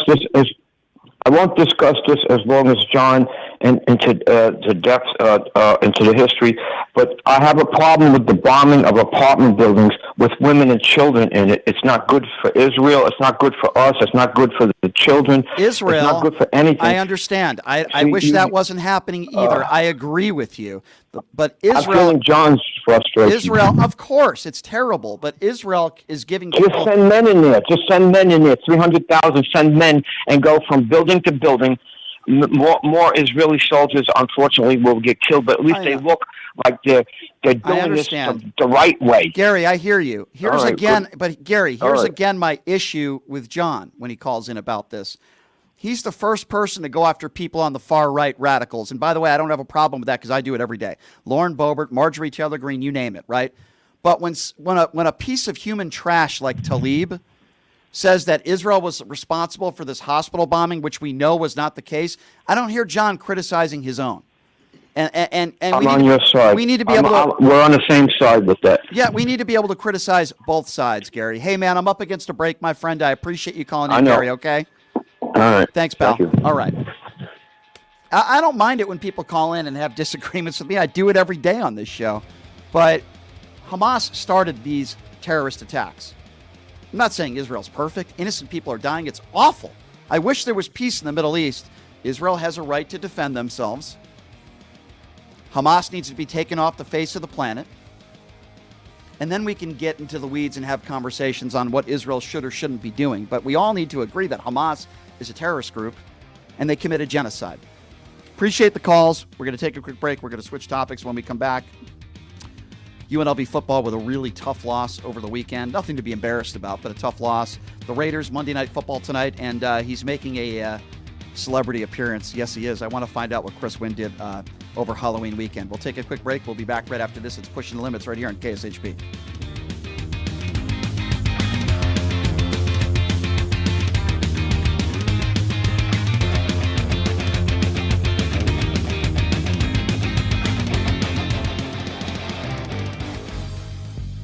Hey everybody, are you struggling to find a pizza place that reminds you of Brooklyn?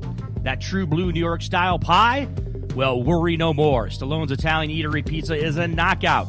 We're located at 467 East Silverado Ranch Boulevard, just off of Premier Road, half a mile east of South Point Casino, just minutes from the Las Vegas Strip.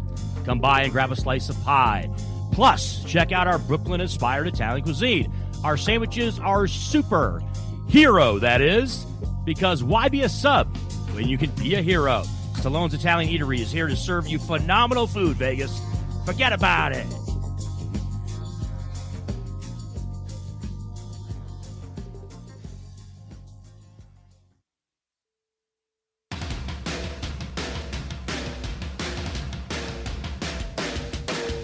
Hey everybody, it's Brian Shapiro from Pushing the Limits here. I want to tell you guys about my good friends at the Postal Annex. They have a notary signing agent on-site daily, no appointment needed, and they offer a full scale of printing services from shipping labels to documents, business cards, banners, photos, and business signage. They're your passport service headquarters. They offer passport photos, and they can renew your adult passports. If you're traveling in a hurry, they can get those passports to you within 7 days or less. Mailbox rentals with a physical street address, and they also receive your packages from Amazon, UPS, FedEx, USPS, and more. Here's the best part. If you're a Pushing the Limits listener, they have an introductory rate of only $39 for a 3-month service. You can't beat it. Give them a call, 702-873-8005. Check them out at 6130 West Flamingo Road. It's the Postal Annex. And tell them I sent you. Buying or selling a home is a huge life event that requires guidance from an expert in the industry and community. My name is Blake Wynn. You may recognize my name as my grandfather was the best governor the state of Nevada has ever had. Growing up in Las Vegas, I've come to know this community intricately. Now, I am raising a family here as well, so I understand all the issues impacting our home and quality of life. As the top realtor for the #1 real estate team at Keller Williams, you can have confidence in my experience, knowledge, and track record.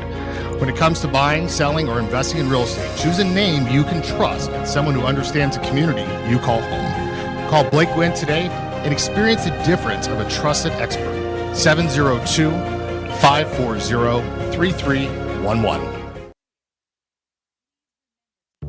When you bring your vehicle to Star Auto Care for maintenance, you'll have a team of professionals at your service. Every one of our technicians has been factory trained and master status certified to ensure that you receive the highest quality and most effective service. Star Auto Care is located at 3540 East Tropicana Avenue, just east of Pecos. Star Auto Care is confident in their prices and will match any mechanic located within 20 miles. Bring your vehicle in today and let Star Auto Care give you the peace of mind you deserve when you service your car. Visit them online at starautocare.us. Whether you're a corporate executive, on a family vacation, or just passing through, St. George Inn & Suites will meet your specific needs. It's conveniently located near restaurants, shopping, and movie theaters. St. George Inn & Suites offers a variety of room types, 2 fabulous pools and jacuzzis, a fitness center, a free full hot buffet breakfast, and laundry facilities. To make your booking, call 435-673-6661 or book online at stgeorgeinnhotel.com. You need to stop in Southern Utah? Make that stop at St. George Inn & Suites. STN Sports is the only sports betting app you need this season. STN Sports has it all. In-play betting, mobile parlay cards, the Play Plus card to fund and withdraw from anywhere in Nevada, and the latest lines on every game. STN Sports even lets you earn rewards on every bet. Safe and easy betting from your phone or tablet. Go to stationcasinosports.com or sign up at any Station Casino, Fiesta Wildfire, or the El Cortez. Details at the sportsbooks. The Farmer's Burger from Farmer Boys. Beef, bacon, cheese, hand-smashed avocado, and fresh veggies. Best burger champ. That's how we drop the mic. Farmer Boys. Farm food ain't fast food. Farmer Boys' new always crispy fries stay crispier and tastier all the way home. If they make it home. Sharing is caring. Farmer Boys. Farm food ain't fast food. Jumpers Jungle Family Fun Center is an indoor children's jump and party space in Las Vegas, located at 2050 South Rainbow Boulevard. Kids of all ages can come and jump on our bouncers, race through the obstacle courses, speed down the mega slides, slam dunk into the basketball hoops, and much more. Are you looking for that perfect birthday party venue? Look no further. Jumpers Jungle has a party package that will fit your needs. Check out the open play schedule online at jumpersjungle.com or call 702-463-JUMP. It's time to jump your way to fun at Jumpers Jungle on the corner of Oakey and Rainbow. The best choice for convenience, comfort, and value, My Place hotels are ideal for both short-term and long-term travelers. The rooms at My Place features pillow-top mattresses, microfiber bedding, and a variety of soft and firm pillows. All extended stay rooms offer their own kitchen, which includes a full-size refrigerator and a cooktop. On-site laundry facilities are also available for extended stays at pet-friendly My Place hotels. Book your stays online at myplacehotels.com. My Place Hotels, St. George and West Jordan, Utah. Make My Place your place.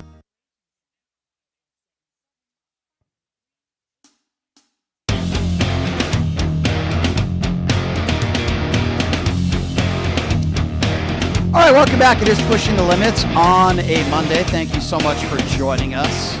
If you're thinking of joining Las Vegas or buying or selling a home, I got to tell you right now, there's nothing better. Hit up my guy, Blake Gwynn, at the Keller Williams Group. Why? Well, first of all, he's lived here his entire life. He knows the city inside and out. His grandfather, the late, great Governor Kenny Gwynn. The guy is A-plus at what he does. He helped my family when they were considering buying a home here in Vegas, gave them great advice. I promise you he'll do the same for you. Please give him a call. Blake Gwynn at the Keller Williams Group, 702-540-3311. Again, that number, 702-540-3311. Call Blake Gwynn. Tell him that I sent you. All right, it is Monday. That means it's C-Win time. Chris Wynn joining us in studio. I want to know how Chris's Halloween weekend went. I would imagine he probably worked a lot, but that's why he's here to tell us, sporting his Detroit Lions jersey. We'll get to that, by the way. We'll get to that on a Monday night. But how was your Halloween weekend, C-Win? It was good to be here again, Brian, as well, too, and PTL Nation out there. It was a good time. I had it fun. Not worked too much. I worked one night on Saturday. It was an interesting conversation you were having earlier on in the show, obviously talking about all the things that are transpiring here in Vegas surrounding F1 and the construction, all that, because my other job, of course, is right there in smack dab in the middle of all that at the Palazzo Hotel. So I did work on Saturday night. It is going to be ramping up and getting crazy here in the next 2 to 3 weeks, no question about it. And went to a surprise birthday party for a friend of mine. Her 50th birthday party. Big 5-0. Wow. To Mary Pate, my friend there. So I got a chance to do that. You're last past night. that. You're past that milestone. I am aren't past you? that. Yes, 5 decades plus for C Win, Brian Shapiro. Yeah. Hey, Numchuck, solid 10 more years of life experience than Shapiro. But yeah, so it was a fun weekend. Good thing Brian. it's gotten you somewhere. Yeah, exactly. Gotten all kinds of places. But a fun weekend, right? All kinds of stuff going down from a sports standpoint and entertainment. A lot going on. A lot of course, to get to. You talked about it. And, of course, from a sports standpoint, you mentioned the UNLV football game in Fresno. Got a chance to catch that on Saturday. Yep. Vegas Golden Knights were also in Los Angeles on Saturday night, so I caught that game as well, too. Yeah, we have and then, a lot of course, to get all to. the action that took place. He's trying. He's hey, Numchuck, he's rushing me. He's rushing me. Well, no, we have a lot Okay, to so get I to. know. Okay, so and I'll finish up. Long-winded. So I'll finish off. Long-winded. Long-winded. So Never-ending sentence. Yes, and then yesterday we had an opportunity to see a lot of NFL action and was out at a local sports book for that. Very good. We have a lot to get Very to. good. Yeah. I want to start off with. Well, I mean, Yeah. Yeah, go ahead. Very long-winded. I want to start off with just some sad news to report, and then we'll get to the fun stuff. But I was really sad to hear about Matt Perry. You know, we both grew up. We're not. You're a little older than me, but like I said, we both grew up with Friends, right? One of the, Absolutely. Well, I was in my probably 20s. one of the most. I think that and Seinfeld, two of the most successful sitcoms in the history Absolutely. of television. Yeah. And Matt Perry, especially recently, like the last couple of years, he wrote a book, a memoir, talked about his struggles, did a lot of interviews, broke down in some of those interviews with substance abuse. And I'll be honest, the last couple of years, he's looked a little rough. I mean, he didn't really look like himself. But it appeared as though lately he was getting his life back together, getting back with his dad, and just bought a house 3 weeks ago. So to me, a lot of people asked me, was this suicide? I said, no chance. And the reason Speculation. why We don't know yet. We don't know the facts well, yet. So. based on what we do know, he played pickleball earlier that day. Right. He made some social media postings about how he loved being in his jacuzzi. There's actually a picture of him in his new house that he bought. That's not the behavior of somebody that doesn't want to be here anymore. He talked about how he wanted to help other people. He had just reconciled differences with his father, and they were hanging out. So based on his behavior, it would lead me to believe, no, he did not try to kill himself. They also didn't find any drugs on his person or anywhere around him. Here's what I think happened, and we'll learn, and I would imagine with the toxicology and all that. There was nothing in his system. This was a guy that abused his body with drugs for most of his life. It eventually caught up to him. He probably had some sort of heart attack, sadly, and that's what it appears to be. It was probably a natural cause based on what he did to his body all those years, and it's very sad. In his early 50s, leaving behind both of his parents that are still alive. I mean, this has got to destroy them. I mean, I've been through this with my sister and what it's done to my parents, and it's horrible. So my thoughts and prayers go out to his family. A good guy who helped a lot of people, not a bad bone in his body. He had his issues, but yeah, really sad. Yeah, there's. I'll opine on this. There's no question that there is an element to this of you felt like he was coming full circle, right, in his life. Mm-hmm. He's someone who was able to kind of battle his demons. Sure. At times had relapsed, and at times obviously was in some really dark places. And there was kind of a feeling, right, when it came to Matt, that he was someone who was able to kind of conquer those in some way, shape, or form, and was able to kind of come out of it. And so for him, his life to come to a tragic end in this way, obviously is something that's extremely sad. It sucks. And is tough. And look, again, to this point, Brian, so I was at work on Saturday, and this is when the news broke, was right around early Saturday evening here on the West Coast. And a lot of fans of that show, Friends, obviously, but Matthew Perry, look, he's done a lot of stuff, not just Friends, but there's a lot of, and I'll say, especially women that I work with that are in their 30s and in their 40s that were visibly distraught when they heard this news. When they found out the news on Saturday, they were absolutely distraught because they were monster fans of that show. And like you said, people your age and even younger in their 30s kind of grew up with that show. And so that's what they relate most to him, to Matthew Perry. So absolutely sad news, and condolences out to his family. The whole and 9 to his yards, friends. one of my favorite movies he did. That was a great movie with Bruce Willis. So he'll be missed, no question about that. All right, let's talk a little sports. Before we get to the sports, I want to just quickly mention this because I didn't get to talk about it in the first hour. I did go to a really fun Halloween party over the weekend. I had a chance to have a cool conversation with Debbie Gibson. I've always had a crush on her, so it was kind of cool. Oh, absolutely. Yeah. Debbie Gibson was awesome She's the back best. in the 80s, yes. Her, her music. Now she's a Vegas. I think she's a Las Vegas local now. She is. She lives here, and of course Yep. she walks in there with Feinberg as his date, and I was giving him crap for that. But pretty cool stuff to be able to meet her at my friend Jay's party. Jay Bloom put on a tremendous party, and I got to see meet some pretty cool individuals. Ray Parker Jr., one of them, who performed Ghostbusters. Got a chance to talk to him. I finally met in person John DiDomenico, the Donald Trump impersonator, who is paid by the Howard Stern Show to do appearances, and he comes on this show a lot. Very talented guy. I met him. Mixed it up with a lot of people. Jerry McCambridge, some magicians. Seth Grable were there. A lot of local celebrities as well. Politicians were there. So wait a minute, Brian. Were there any of those Republican candidates that were in town for Nikki Haley? No. There was no Republican candidates there hanging out? No, there was not. Jay Bloom? Jay Bloom, by the way, big-time Democratic donor, right? Sure. Yeah, so. But he did support Joe Lombardo. I say that as tongue in governor. cheek. He did support Joe Lombardo as governor. Okay. Did not support Steve Sisolak. So me and Jay have a lot in common with politics in general. But anyway, it was a great time. Had a lot. By the way, fun. wait a minute, time out. Numpchuck, what was he for Halloween? What were you for Halloween? Were you a Ghostbuster? I was just a Ghostbuster, yeah. Oh, okay. I just used a uniform that was given to me by my friend Brian, his wife Robin, who's awesome. Okay. She gave me a lender, and then she said to me, "Wait a second, are you wearing boxers underneath that?" I said, "No." I said, "Okay, you're going to keep that. You're going to keep that uniform." So yeah, it's mine now to keep. But no, giving a visual for PTL Nation out there, exactly. folks. It was a fun time though. I really had a great time hanging out with friends. Went with my friend Al DeLeon. Our friend and the Slip-Ox. Yeah, I know Al. And so it was a good time. It was a lot of fun. The first person, right? I didn't know I had to say our friend. I didn't know I had to. Well, that in there. yeah. I don't know who Al is. Okay. Well, you know who he is, but I don't know. Okay. I mean, I'll have to ask him and see if he characterizes. Does he characterize himself as a friend of mine? I don't know. I'll have to ask him. I don't know the answer to that. I want to put out misinformation and fake news on the radio. So Don't do that. I'll have to ask him. Anyway, it was a good time. Halloween, a lot of fun. I'll tell you. What was tough to watch, but at the same time it was entertaining, was the UNLV football game. Tough to see them lose the way they did. Well, it was tough at the ending. Yeah. The end was tough, but not an embarrassing loss. Fresno State's a really good football team, probably the best team in the conference. No. Absolutely not. Air Force Absolutely is good. not. Air Force is the best team. Air Force is good, but I think when the season is over, we'll have to wait and see where the cards fall where they may. I certainly would say the top three teams are probably Boise, right? Air Force. Maybe UNLV. You throw UNLV in there and Boise in there. Air Force, you're right. Right now they're undefeated. And Fresno. Those are the top echelon teams in the Mountain West, which is a great thing for UNLV, by the way, to be in that mix. It's awesome. Yeah. After the game, tough loss, especially with the grab that should have been caught in the end zone that wasn't. And then that receiver who didn't catch the ball, it hit him right in the numbers, would have tied the game. Mm-hmm. I love the way Odom handled that. Spoke with him, had a little quick 15-second chat with him. There was video of it.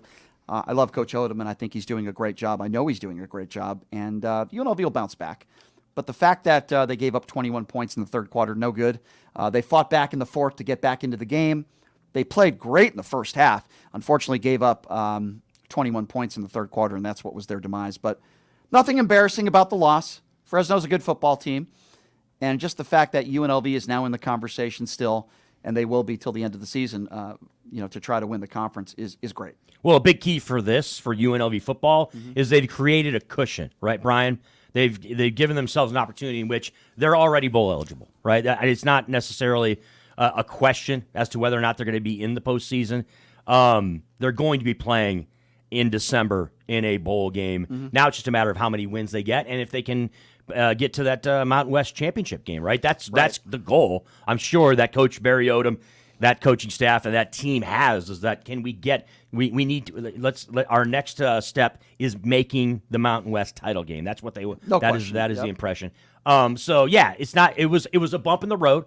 This loss, as you pointed out, you got to make that catch. I don't care if you're a freshman, a redshirt freshman, senior, junior, doesn't matter. Got to make that play. McKee, look, I'm sure he was distraught after the football game. I didn't see any comments that he made post game regarding it, but I'm sure he probably took a lot of it on his shoulders. But it was a clear cut opportunity for UNLV to tie that football game there late, and we're not able to do it. and it ended up costing them the game. But that being said, yeah, going into a matchup against, I believe, New Mexico on the road next week, right? They should be able to kind of right the ship there. And as I pointed out, having a cushion like this is good. It's not like they're not going to win a game the rest of the season. I don't expect that whatsoever. They're going to get at least one more win. So it's just a matter of seeing if they can propel themselves into the conversation for the Mountain West. They'll be okay, but nothing embarrassing about this loss over the weekend. They'll learn from it. They're going to get better. They're still young, but they're in a great position at this point. And congratulations to UNLV for being where they are at this point. Tough loss, but I think they'll bounce back. With that being said, a team that I don't think is going to bounce back is the Las Vegas Raiders. Before we get to the game tonight, and I know you're sporting your Detroit Lions jersey, I wonder who you're going to be betting on and rooting for tonight. Yeah. But Chris, so the Raiders had a closed-door meeting on Thursday, and reports are in this meeting that McDaniels wanted to hear from voices from players. Now, why you didn't do this like 2 months ago or a month ago is weird. They waited till now. What we've heard through some pretty good sources that Devontae Adams and other players in the locker room spoke out their frustrations. I would have loved to have been a fly on the wall and heard that without, talking to the media to actually hear what they really have to say about the coaching staff. But the bottom line, and I know I sound like a broken record here, Chris, every single week I say the same things. Josh McDaniels is not a good head football coach. I think he is clueless. He has no idea what he's doing. Garoppolo is not a Super Bowl quarterback anymore unless you have the best defense in the league. Garoppolo is not going to get you to the promised land. I just believe that I think they're in trouble tonight against a good football team, the Detroit Lions. You think? They were embarrassed. Well, I think what makes matters even worse, you could make the argument for the Raiders here. By the way, how bad are I know I'm all over the place here. How bad are the Bears? I mean, the Bears beat the Raiders and blew out the Raiders. Did you see how horrible they were last night? Sunday Night Football. Well, when you have a quarterback, and all due respect to him, and props to him coming out of Shepherd College to make it to the NFL and be the first quarterback since the 1950s to start in the NFL that didn't play Division I football. Right. That's all fine and good. But look, I mean, again, we are kind of getting all over the place here, but the Bears are a team that's absolutely in transition and in rebuild. But they were up against it anyway, against a decent football team in the Los Angeles Chargers last night. I mean, some sources, by the way, are saying that the Raiders meeting was considered very positive. I don't know who's saying that or whose opinion that is. I don't really think there's anything about the Raiders right now that's very positive. I mean, somebody in the media can make a statement like that. It means absolutely nothing to me because there's always going to be people in the media that are going to kiss the Raiders' ass. Happens in this town. There are people that do it. They brown-nose the organization. Josh McDaniels can't coach. He's never going to get the Raiders to a Super Bowl. It's never going to happen. I don't think he's going to get any team to a Super Bowl. He doesn't have Tom Brady in his prime, and he doesn't have Bill Belichick as his head coach. This is a joke. He failed in Denver. He's going to fail here. It's just a matter of time before Josh McDaniels is fired. It's going to be probably at the end of the year. Maybe Davis brings him back next year because he doesn't want to pay out all these people. He's still paying out Gruden's contract, which was, by the way, also a joke. But tonight, let's talk a little bit about. Yeah, so let's nail it down, Brian. Let's focus and talk about the Monday Night Football game. So it's a matchup between the Lions and the Raiders. Right. You brought it up, right? Let's dive into this. Okay, so we got time. The Las Vegas Raiders, without question, have many more issues to deal with than the Detroit Lions do in this football game. The Lions are a team that's been much talked about this season. They're a team that has wallowed in just absolute atrociousness for decade upon decade upon decade. Their last playoff win was in 1991. But this year, they are kind of the darlings of the NFL, or they're one of the darlings of the NFL. They've been talked about a lot as a team that could possibly threaten come playoff time. So the Lions, when it comes to the view of Detroit in the NFL right now, it is a positive thing. When we talk about the Las Vegas Raiders, and you just elaborated on it, by the way, Nunchuck, it was pretty funny because it was, Brian, it's a Monday, but you're already firing away, baby, on the Las Vegas Raiders. You unloaded at least 4 or 5 takes regarding regarding Vegas. Well, I do, and I'll get into it. I'll tell you why. Because you're saying things like, I don't think Josh McDaniels is ever going to ever win anyway. He's absolutely atrocious and all this. Look, Josh McDaniels, I do not think is a good NFL head coach. I'm not going to go out. Agree. I'm not going to sit here and say, well, I do it to an extent. Yes, I do.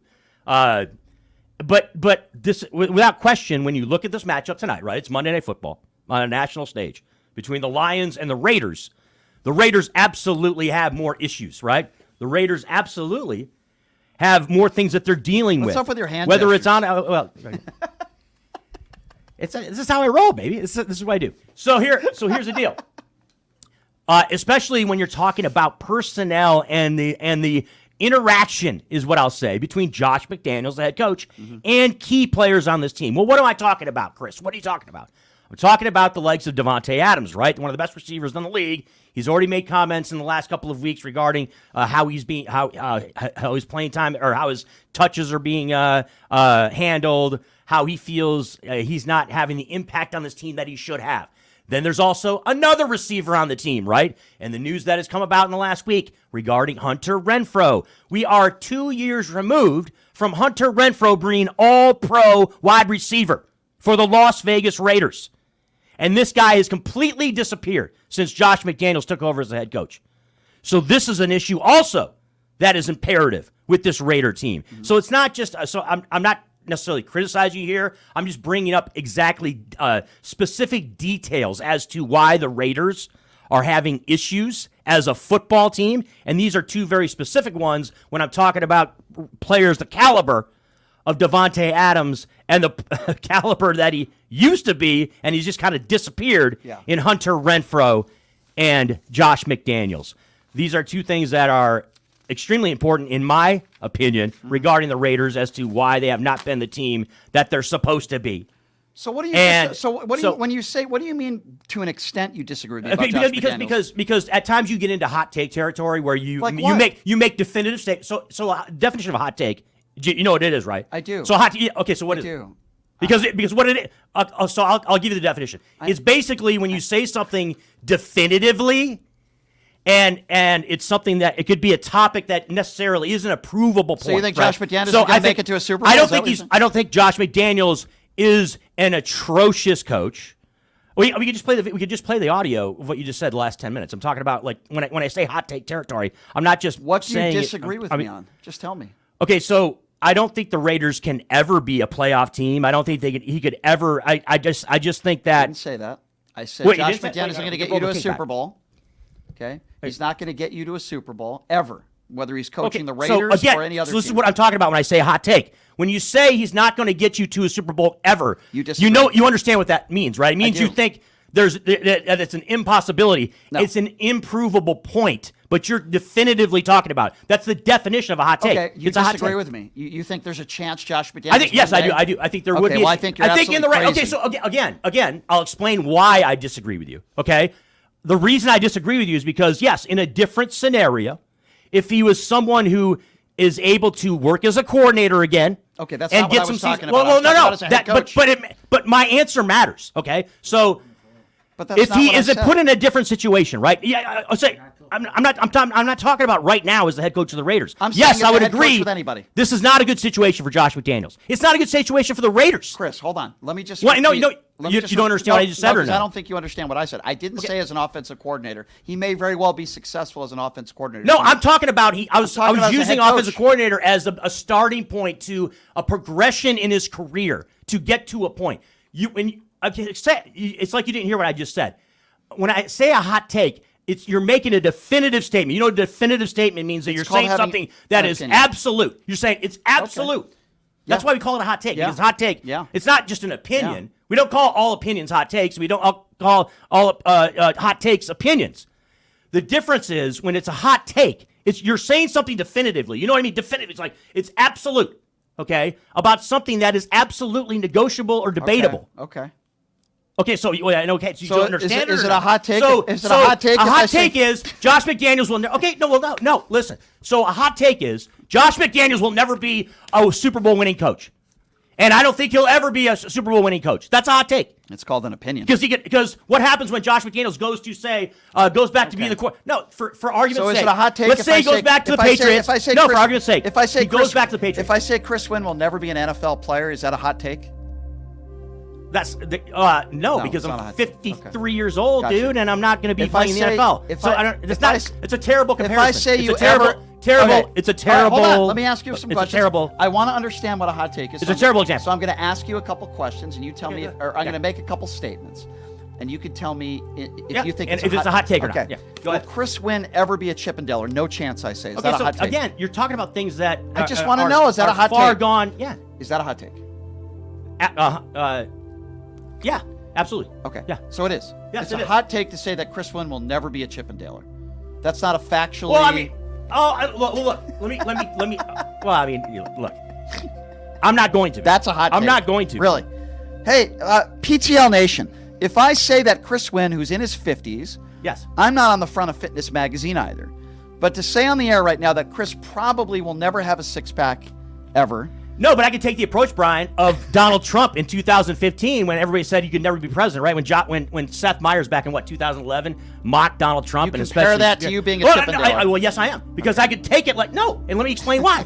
I could take it and I could take it to the bank and say, okay, I'm going to prove you wrong, and I could jump in the gym. Fine. No, Shapiro. Fine. I could. Hey. Impossible. No, listen to me. Impossible. Hey, how about taking a listen, kid? How about taking a listen? No chance. Okay, I could jump in the gym. You do. And jump in the gym. they could want to have a 53-year-old Chippendale, and I could absolutely get in shape and be a Chippendale. So that's my answer. 0%. You don't understand that? Well, I understand that it's your opinion that I would never do it, and I probably would never do it. If you worked out So 10 hours a day and were on a diet, that you would have a physique of the people that are in the Chippendale show? Okay, so impossible. What are you talking about? Okay, so it's impossible. It's literally impossible. All right, hey, you would never be a PTL Nation Chippendale out there. You need to get on the wire, okay? And do you agree with You're me? telling me, okay? Or do you agree with Brian here? Let me be clear. clear. Okay, so you're saying hold on. I'm not asking you. Do you think it can happen, Brian? Say, I'm asking you. So it's an impossibility that I could do that. As Barack Obama would say. Let me be clear. I'll let you be clear. You What? can have LeBron James' personal trainer.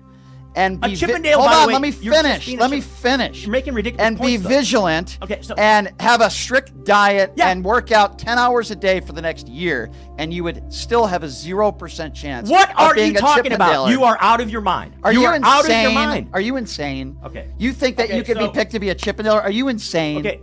I have a body Are type. you delusional? Okay, so do I need to get into detail about this? Okay, so and look, I get you're trying to be funny, and I get that. Okay? All right, let's try to take a phone call here. I get you're trying to be 7022. We kind of got off track here. We're talking about the Raiders, right? Does anybody? We're talking about the Does Raiders. anybody that is not delusional, or maybe you are, think Delusional. that Chris Wynn could actually be a Chippendaleer, and that's a hot take if I say he has no chance? 702-221-7283. Let's go to James. James is up here. Hello, What's James. up, James? What's up? Mr. Wynn is bleeping right. It's the keto. Bleeping diet. It's the bleeping gym. It's the bleeping steroids. He can make it bleeping happen. So Brian, your take, Brian. No, let me bounce this back at you, Brian. So your take is that a 52 right now. By the way, I'm not 53. I'm 52. Yeah. Your take is that a 52-year-old man could not get into good enough. No, you're not listening right now. You're just talking. Now you're going to start talking over me, or no? So your take is that a 52-year-old man could not get into physical shape in which he could be a Chippendale that's in his 50s. Let me answer. Okay, so by the way, Can I you're answer? actually a Chippendale is like. Is that a rhetorical, it's or like, can I it's answer? like a well. No, it's Can I an answer? actual question. Okay, so what's can I your answer? answer? Yeah, what's your answer? Thank you for your answer is what? Thank you in radio for allowing me to answer one of your questions. I do Yeah. appreciate that. We're not talking about an everyday 52-year-old. We're talking about Chris Wynn's physique, his height, his look. You're not answering the question. I am. No, The you're answer not. to you You're is going no. off, and you're going off on your tangent, but you're not actually answering the question I asked. So I can ask it again. Have you seen what the Chippendales look like? We're not talking Are you about insane? Numbchuck. Numbchuck. Forget. All right, be wait. non-biased here. Do you think there's any chance We got way in off track, hell by the way. that Chris Wynn could one day be a Chippendale? All right, so hold on, let him answer. It's way off track. Let him answer.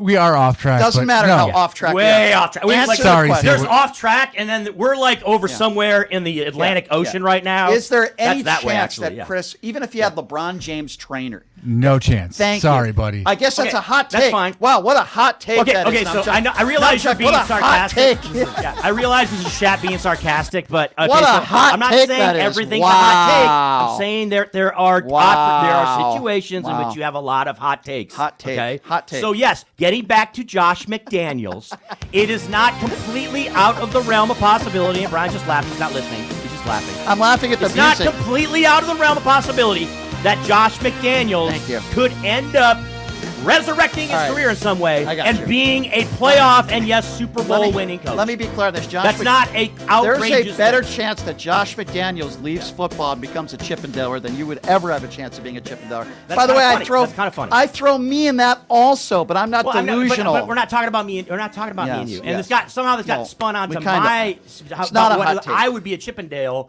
And I was just making a very valid and rational and Is it a reasonable hot- point. When you have hot takes, you have hot takes. And I'm Is pointing it it out hot, okay, when so you have a hot take. I met Debbie Gibson over the weekend. Yes, you did. Yes. Would you say it's a hot take, Chris, that you would never have any chance of going on a date with Debbie Gibson? 100% it's a hot take. That's also a it's hot kind of take. ridiculous. Okay. Yeah, it's ridiculous. Because Debbie Well, Gibson... wait a minute. Time out. No, think about what you just said. And you think that's a lot. Okay, so I'll set aside the kind of implicit insult that was right there. You know, I would say the same about me. Okay, so, Actually, I shouldn't say the same about me. Time out. We have actual video, real life, an example of someone who has no business being with a celebrity. With you and Vivica A. Fox, Brian Shapiro and Vivica A. Fox. Yet you just said live on the air, and it was basically an insult to me, but whatever, we'll set it aside, that I would have no. So you just said that it's unbelievable to you, and it's an impossibility to you that I would ever go on a date with Debbie Gibson. Couldn't you happen. actually believe that? Couldn't happen. You actually believe that? Yes, I do. Okay, Couldn't happen. That's fine. That's fine. You're entitled to your opinion, however wrong it is. That's fine. You know. Hey, all right. Listen, I guess that's a hot take. Well, yeah. All right. And going back. But getting back to Josh, so here's the deal. The Raiders are up against it, Brian.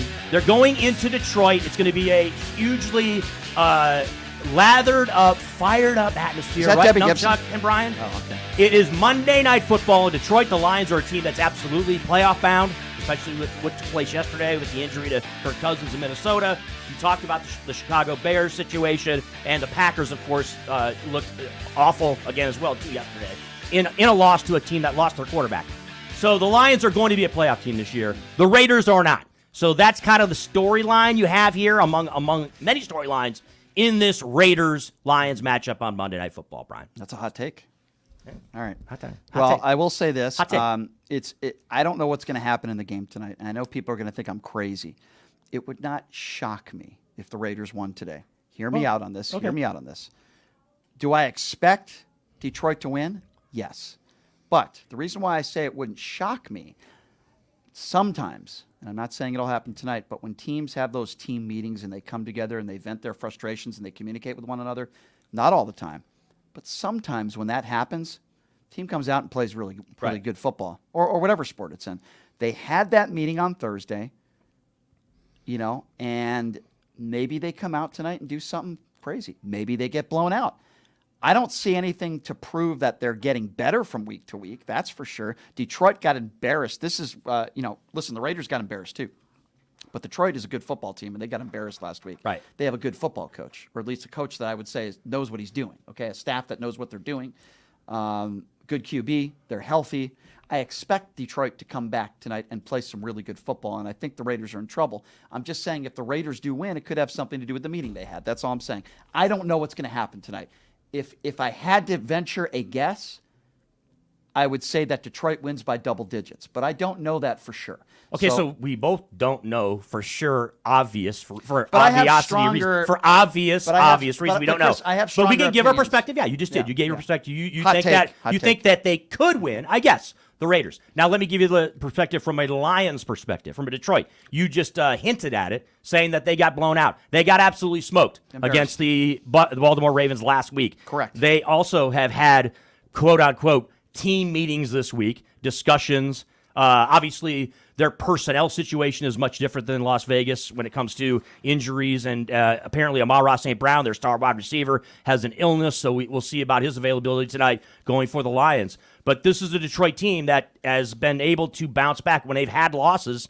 The two losses they've had this season, they have responded in kind in both of those situations and been spectacular the next time out. Right. This is a situation where you're playing on Monday Night Football on a national stage at home, and Detroit, from a personnel standpoint, they are just flat out a better football team. That's not necessarily up for debate. But what is up for debate is how both these teams react to their losses last week. I think Detroit will respond better than Las Vegas will, and I think that could be the difference. I'm not sitting here saying the Lions question. are going to win by double digits, but I do expect Detroit to win the football game. All right, so quick question, and another cheap shot to Chris Wynn. Exactly. Because I do enjoy that. Yes. He takes cheap shots at Never could have a chance, Numchuck and PTL Nation. Never could have a shot to date shot. Debbie Gibson or take Debbie Gibson out. Impossible. It could never happen, ever. Impossible. But not a hot take at all. Impossible. But Debbie, are you watching? I do want to listening? know your take on the game tonight. Are you going to be betting Detroit? I'm going to be betting on the Lions. Okay. Yes. Well, I feel better about the Raiders then. So we'll have to wait. And it was a wild day yesterday, right, Brian? From a football standpoint, yesterday was wild. You have obviously sticking in this division in the AFC West with the Raiders. You had the Denver Broncos knocking off the Kansas City Chiefs in that game yesterday. Right. I mean, this is the nature of the NFL in the regular season, where you're going to have surprises across the board. Right. And it's just about, especially when you're talking about sports gambling, right, and sports betting, it's trying to figure out when those are going to take place. I don't necessarily think that's going to be the situation tonight at Ford Field in Detroit for the Raiders. But as you just pointed out, we don't know what's going to happen. But I would anticipate that the Lions are in a much better position to win the football game Most than likely. Vegas. Why don't we have a little bit of fun now? Because because I care about your blood pressure. And I know your blood pressure is rising when I say that you have no chance to, number one, ever be a Chippendale, and number two, ever to date Debbie Gibson. So let's lower your blood pressure a little bit and let's have some fun. So as you know, Flavor Flav spends a lot of time and lives here in Las Vegas, and I've seen him around town plenty of times. Good dude. Yeah. I like talking to him. He's fun. He still carries the clock around everywhere he goes. So Flavor Flav, you can call him a very famous hip-hop artist, right? But I would never call him like a guy that would sing R&B or could carry a tune. He's a rapper, right? And some rappers can do that. Yeah, he's a hype rapper. He's almost like a hype side guy to Chuck D. Correct. That's what I would characterize him as. See, me and Chris agree on some things. Yeah. So that's not a hot take, what he just said. I want to be clear on that. So Flavor Flav, I don't know if you heard this, but Flavor Flav was invited to sing the national anthem at a Milwaukee Bucks game over the weekend, Chris. I want you to listen to this. It's not pretty. And then I'll tell you what it reminded me of. Here's Flavor Flav singing the national anthem at a Bucks game over the weekend. And the Rockets red glare, the Bucks staying in there, gave proof to the night that our flag was still there.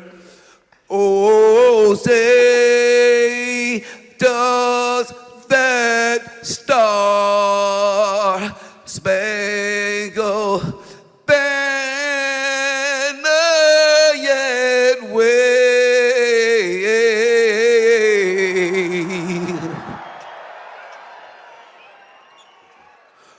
Or the land of the free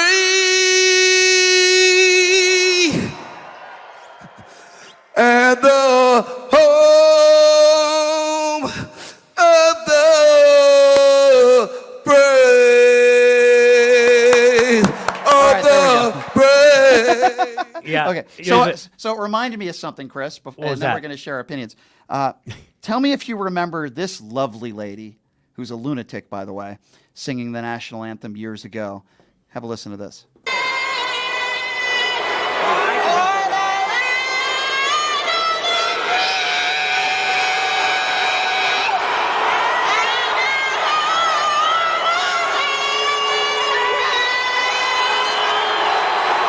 That's Roseanne Barr, ladies and gentlemen. I would have to say, give a little respect to Flav. He did a much better job. Yeah, I don't know. That is blatant disrespect to Flava Flav, putting him in there with Roseanne Barr on that. Look, I'm not going to sit here and say that Flava Flav was excellent No, when it it came to definitely his wasn't. rendition.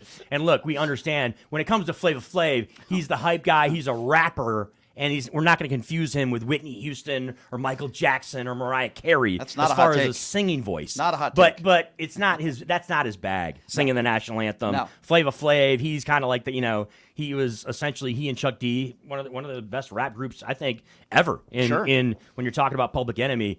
But that's not what you want. You don't want to hear. You know what it brings me back to, Brian? It brings me back to when Jamie Foxx was talking about his interaction with Kanye West, and they had that song that Gold Digger that came out back in the mid 2005s, and when Jamie Foxx went in to actually start cutting audio on that, he tried to put the R&B spin on his voice, because Jamie Foxx did put out an R&B album and it didn't do great, but but Jamie Foxx can actually sing. Sure. But that wasn't the kind of singing, I guess is the way I'm going to put it, that Kanye West wanted on the record, and he was right, by the way, about that.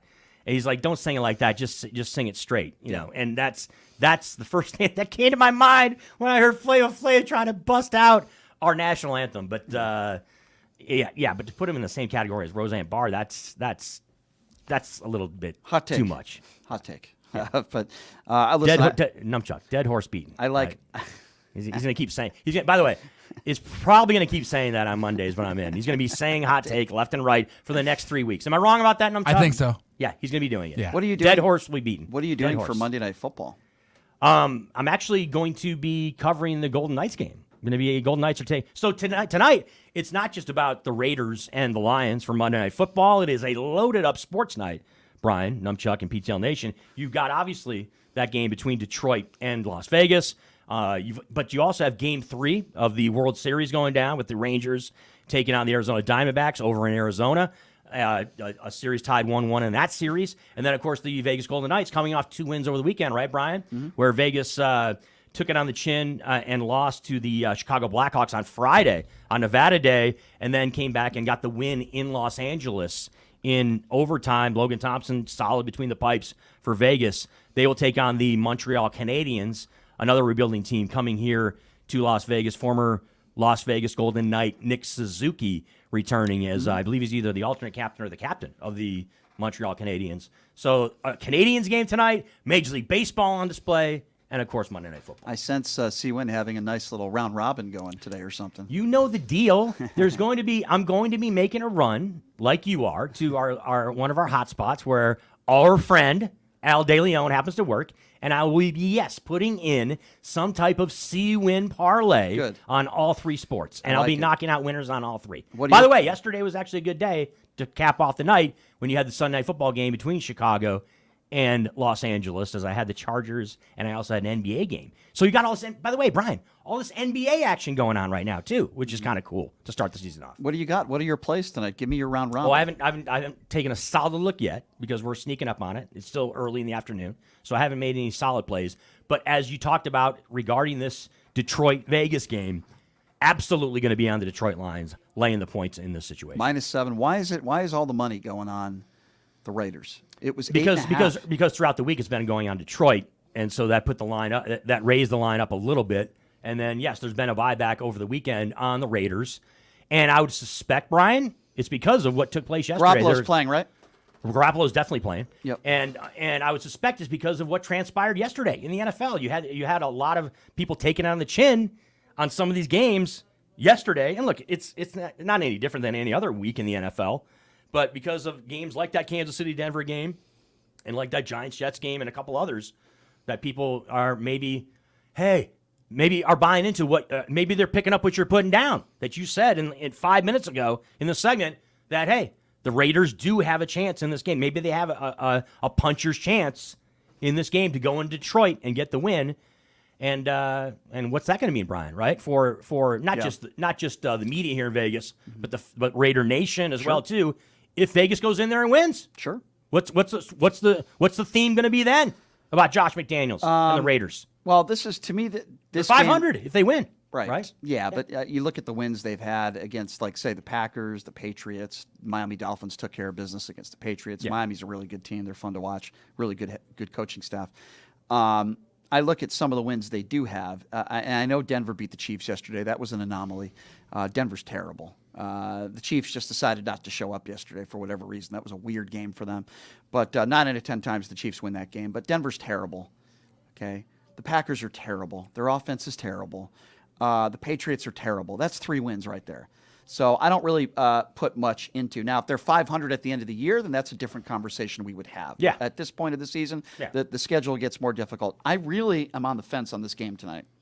I'm talking about the Monday Night Football game. As far as the line, you're on the fence. So you're not so even you the think line. You're sweating. Not even the Wait, line. what are you I don't talking know. about? I don't know if Detroit wins or not. I mean, the Wait, Raiders. time out. What do you mean on the line? There's no. This is not a matter of opinion regarding Brian Shapiro or Chris Wynn. It is. The Lions are a better football team. I didn't say so. They weren't. Before the game, I don't understand why you'd be on the fence. Well, I don't understand why you're on the fence. I've explained Detroit's a better football team. I have explained this before, and I don't think this is a hot take, so to speak. Again, I'll repeat myself. When a team has a closed-door meeting like that with the coaching staff and players, and they grieve their differences and all that stuff, then sometimes a team really responds. And Absolutely, I've said before, and I don't have a strong opinion on this game because of that meeting that the Raiders had. Could Detroit blow them out? Sure. Could the Raiders win this game outright? It wouldn't shock me. Because after the way Detroit played last week, they've got a lot of problems. They were atrocious last week. So I'm kind of on the fence on this game. I don't know what's going to happen. I don't have a good feel for what's going to happen in this game. We'll have to wait and see. The fact that Garoppolo's healthy, the team for the most part is healthy. I don't know what kind of football game we're going to see. I also have no idea whether it's going to be an up and down game. Detroit was terrible, and the Raiders were terrible offensively last week. So I don't know if this is going to be a back and forth game or it's going to be a grinded out, low scoring game. I have no idea. I have no feel for the game. That's what I'm saying. No idea. No, I don't. You're using terms like no idea. If you have no idea, then I don't know. Like we're trying. You got to look at the teams. You got to look at them. Okay, the Detroit Lions, from an offensive standpoint, the Raiders defensively, personnel wise, it's going to be very difficult for the Raiders defensively to keep Detroit out of the 30s. It's going to be very difficult. Yes. So again, when you're breaking down this game, I'm not trying to be disrespectful or dismissive. I'm just saying, like, you have to actually look at the teams. You got to look at what they've done this year. Detroit's a better what they football are as a team. football team. I wouldn't say yes, otherwise. they are. So It's saying that you're using terms like I have no idea and I'm on the fence. So before the game starts, and by the way, all you got to do is look at Vegas. Vegas is the one that determined they're a 7-point favorite. 7-point favorite is a solid favorite. Okay, that's a touchdown favorite in the NFL. That is a clear indication. Chuck, did you know that 7 points was a That's touchdown? not a hot take, Brian, right? That's a clear indication that the Lions are a better football team and are expected to didn't win. say the contrary. So it's I'm not talking about So you're on the circumstance. fence. I mean, I guess you're on the fence, but your reasoning is that they had a closed door meeting. By the way, you're acting like Detroit doesn't also prepare for this game as well, too. Detroit is going to prepare for a team. I get your take that they had a closed-door meeting, and therefore that could give them a kick in the ass as a team, and so that would be something that would maybe help propel them to a victory. But when you're analyzing now you're starting to the catch game, on. So now when you're analyzing the game, you actually have to look at the teams, who they're putting out there, what they've done the past 7 games, right, and then go from there. That's how you analyze the game. And so, again, the game hasn't started yet, obviously. I'm just talking about looking at it beforehand and seeing that one team is well over 500 and is absolutely going to be a playoff team. And the other team is under 500 and faces numerous challenges as well, too, and could be successful later on down the line. It's kind of clear-cut as to, before the game starts, where one team is and where one isn't. That's I just will what I'm also say that when Chris has a strong opinion on a game, I usually like to take the other side, and sometimes it's very profitable for me. And that's exactly what's going on here. That's awesome. So I'm not going to Yes. bet on this game tonight because I don't have a feel for it. Yeah. But if the Raiders do win tonight, it won't be because of Josh McDaniels.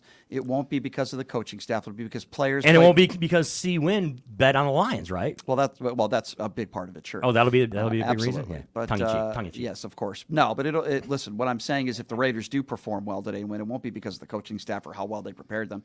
It'll be players playing with pride. I mean, Devontae Adams has got some pride. I know that Garoppolo is a really competitive guy. Of course, they want to win. Josh Jacobs, all these guys are very competitive. Yeah. Max Crosby doesn't get more competitive than him.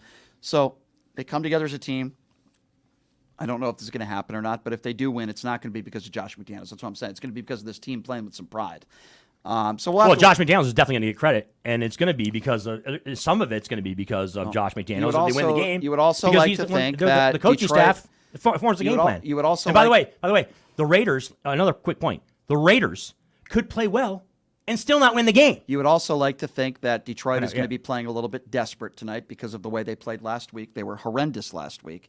So you would Well, think that's kind of what I already said. You would think at home that they would also. I'm not confident with either of these teams right now. Is Detroit a better football team? Sure, of course, absolutely. But after the way Detroit played last week, that was a stinker. So, again, I don't know which Raiders team is going to show up tonight. I don't know which Detroit team is going to show up tonight. So I'm just going to watch the game and see what happens. Of course, the Vegas Golden Knights in action tonight against those Montreal Canadiens there, eh? We'll be talking some Vegas Golden Knights hockey tomorrow. Yeah. As well. So you're going to be at the VGK game. I actually have a date tonight, so I can't make it. You do? Yeah, I do. Is it with a celebrity or no? It's not Debbie Gibson. But wait, it can't be for the celebrity because it's impossible for you to ever get a date with a celebrity. That's an impossibility. I didn't say that. And You Brian said Shapiro. that. Yeah. I didn't say that. You can't go out with like a celebrity like listen, Debbie Gibson. Listen, I'm going to call an '80s icon. Listen, an '80s superstar. I'm going to call it's management. impossible for I'm going to you. call management. I know some of the people that run Chippendales, and I'm going to see if they'll give you a tryout. Not right now. You're not going to take this right now. This right here. You're not going to soak all this in and take this on Chippendales. But in say 6 months or a year, I could get myself into shape where I could be a legitimate contender. They'd want a 50-plus-year-old guy out there, right? You want a 50-plus-year-old? Do you not remember Farley?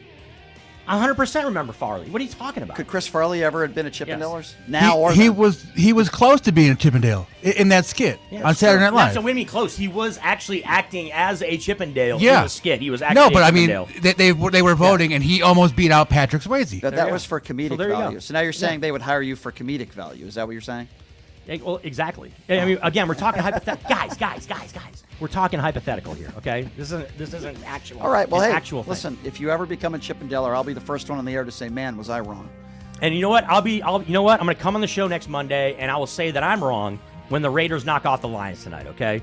And you know, I'm not saying that's going to happen. I'm just saying I wouldn't be surprised. I know. I understand you're saying not saying it's But going to you're happen. taking the points. So if the Raiders lose by 3, I'm right too, because you're taking the. Well, yeah. Well, no, you're not right. I just lose money. Oh, okay. It has nothing to do with you being right. Fair enough. It has to be with my bank account being less. Speaking of losing money, Yes. we're headed to a casino to grab lunch with one of our pals. All right, thanks for joining us, everybody. We'll see you tomorrow, same place. Always a pleasure to mix it up with C-Win and get his blood pressure up there. I'm usually very successful. You did it. Today's You succeeded. Today's no exception. Thanks for joining us, everybody. Have a good day. We'll see you tomorrow.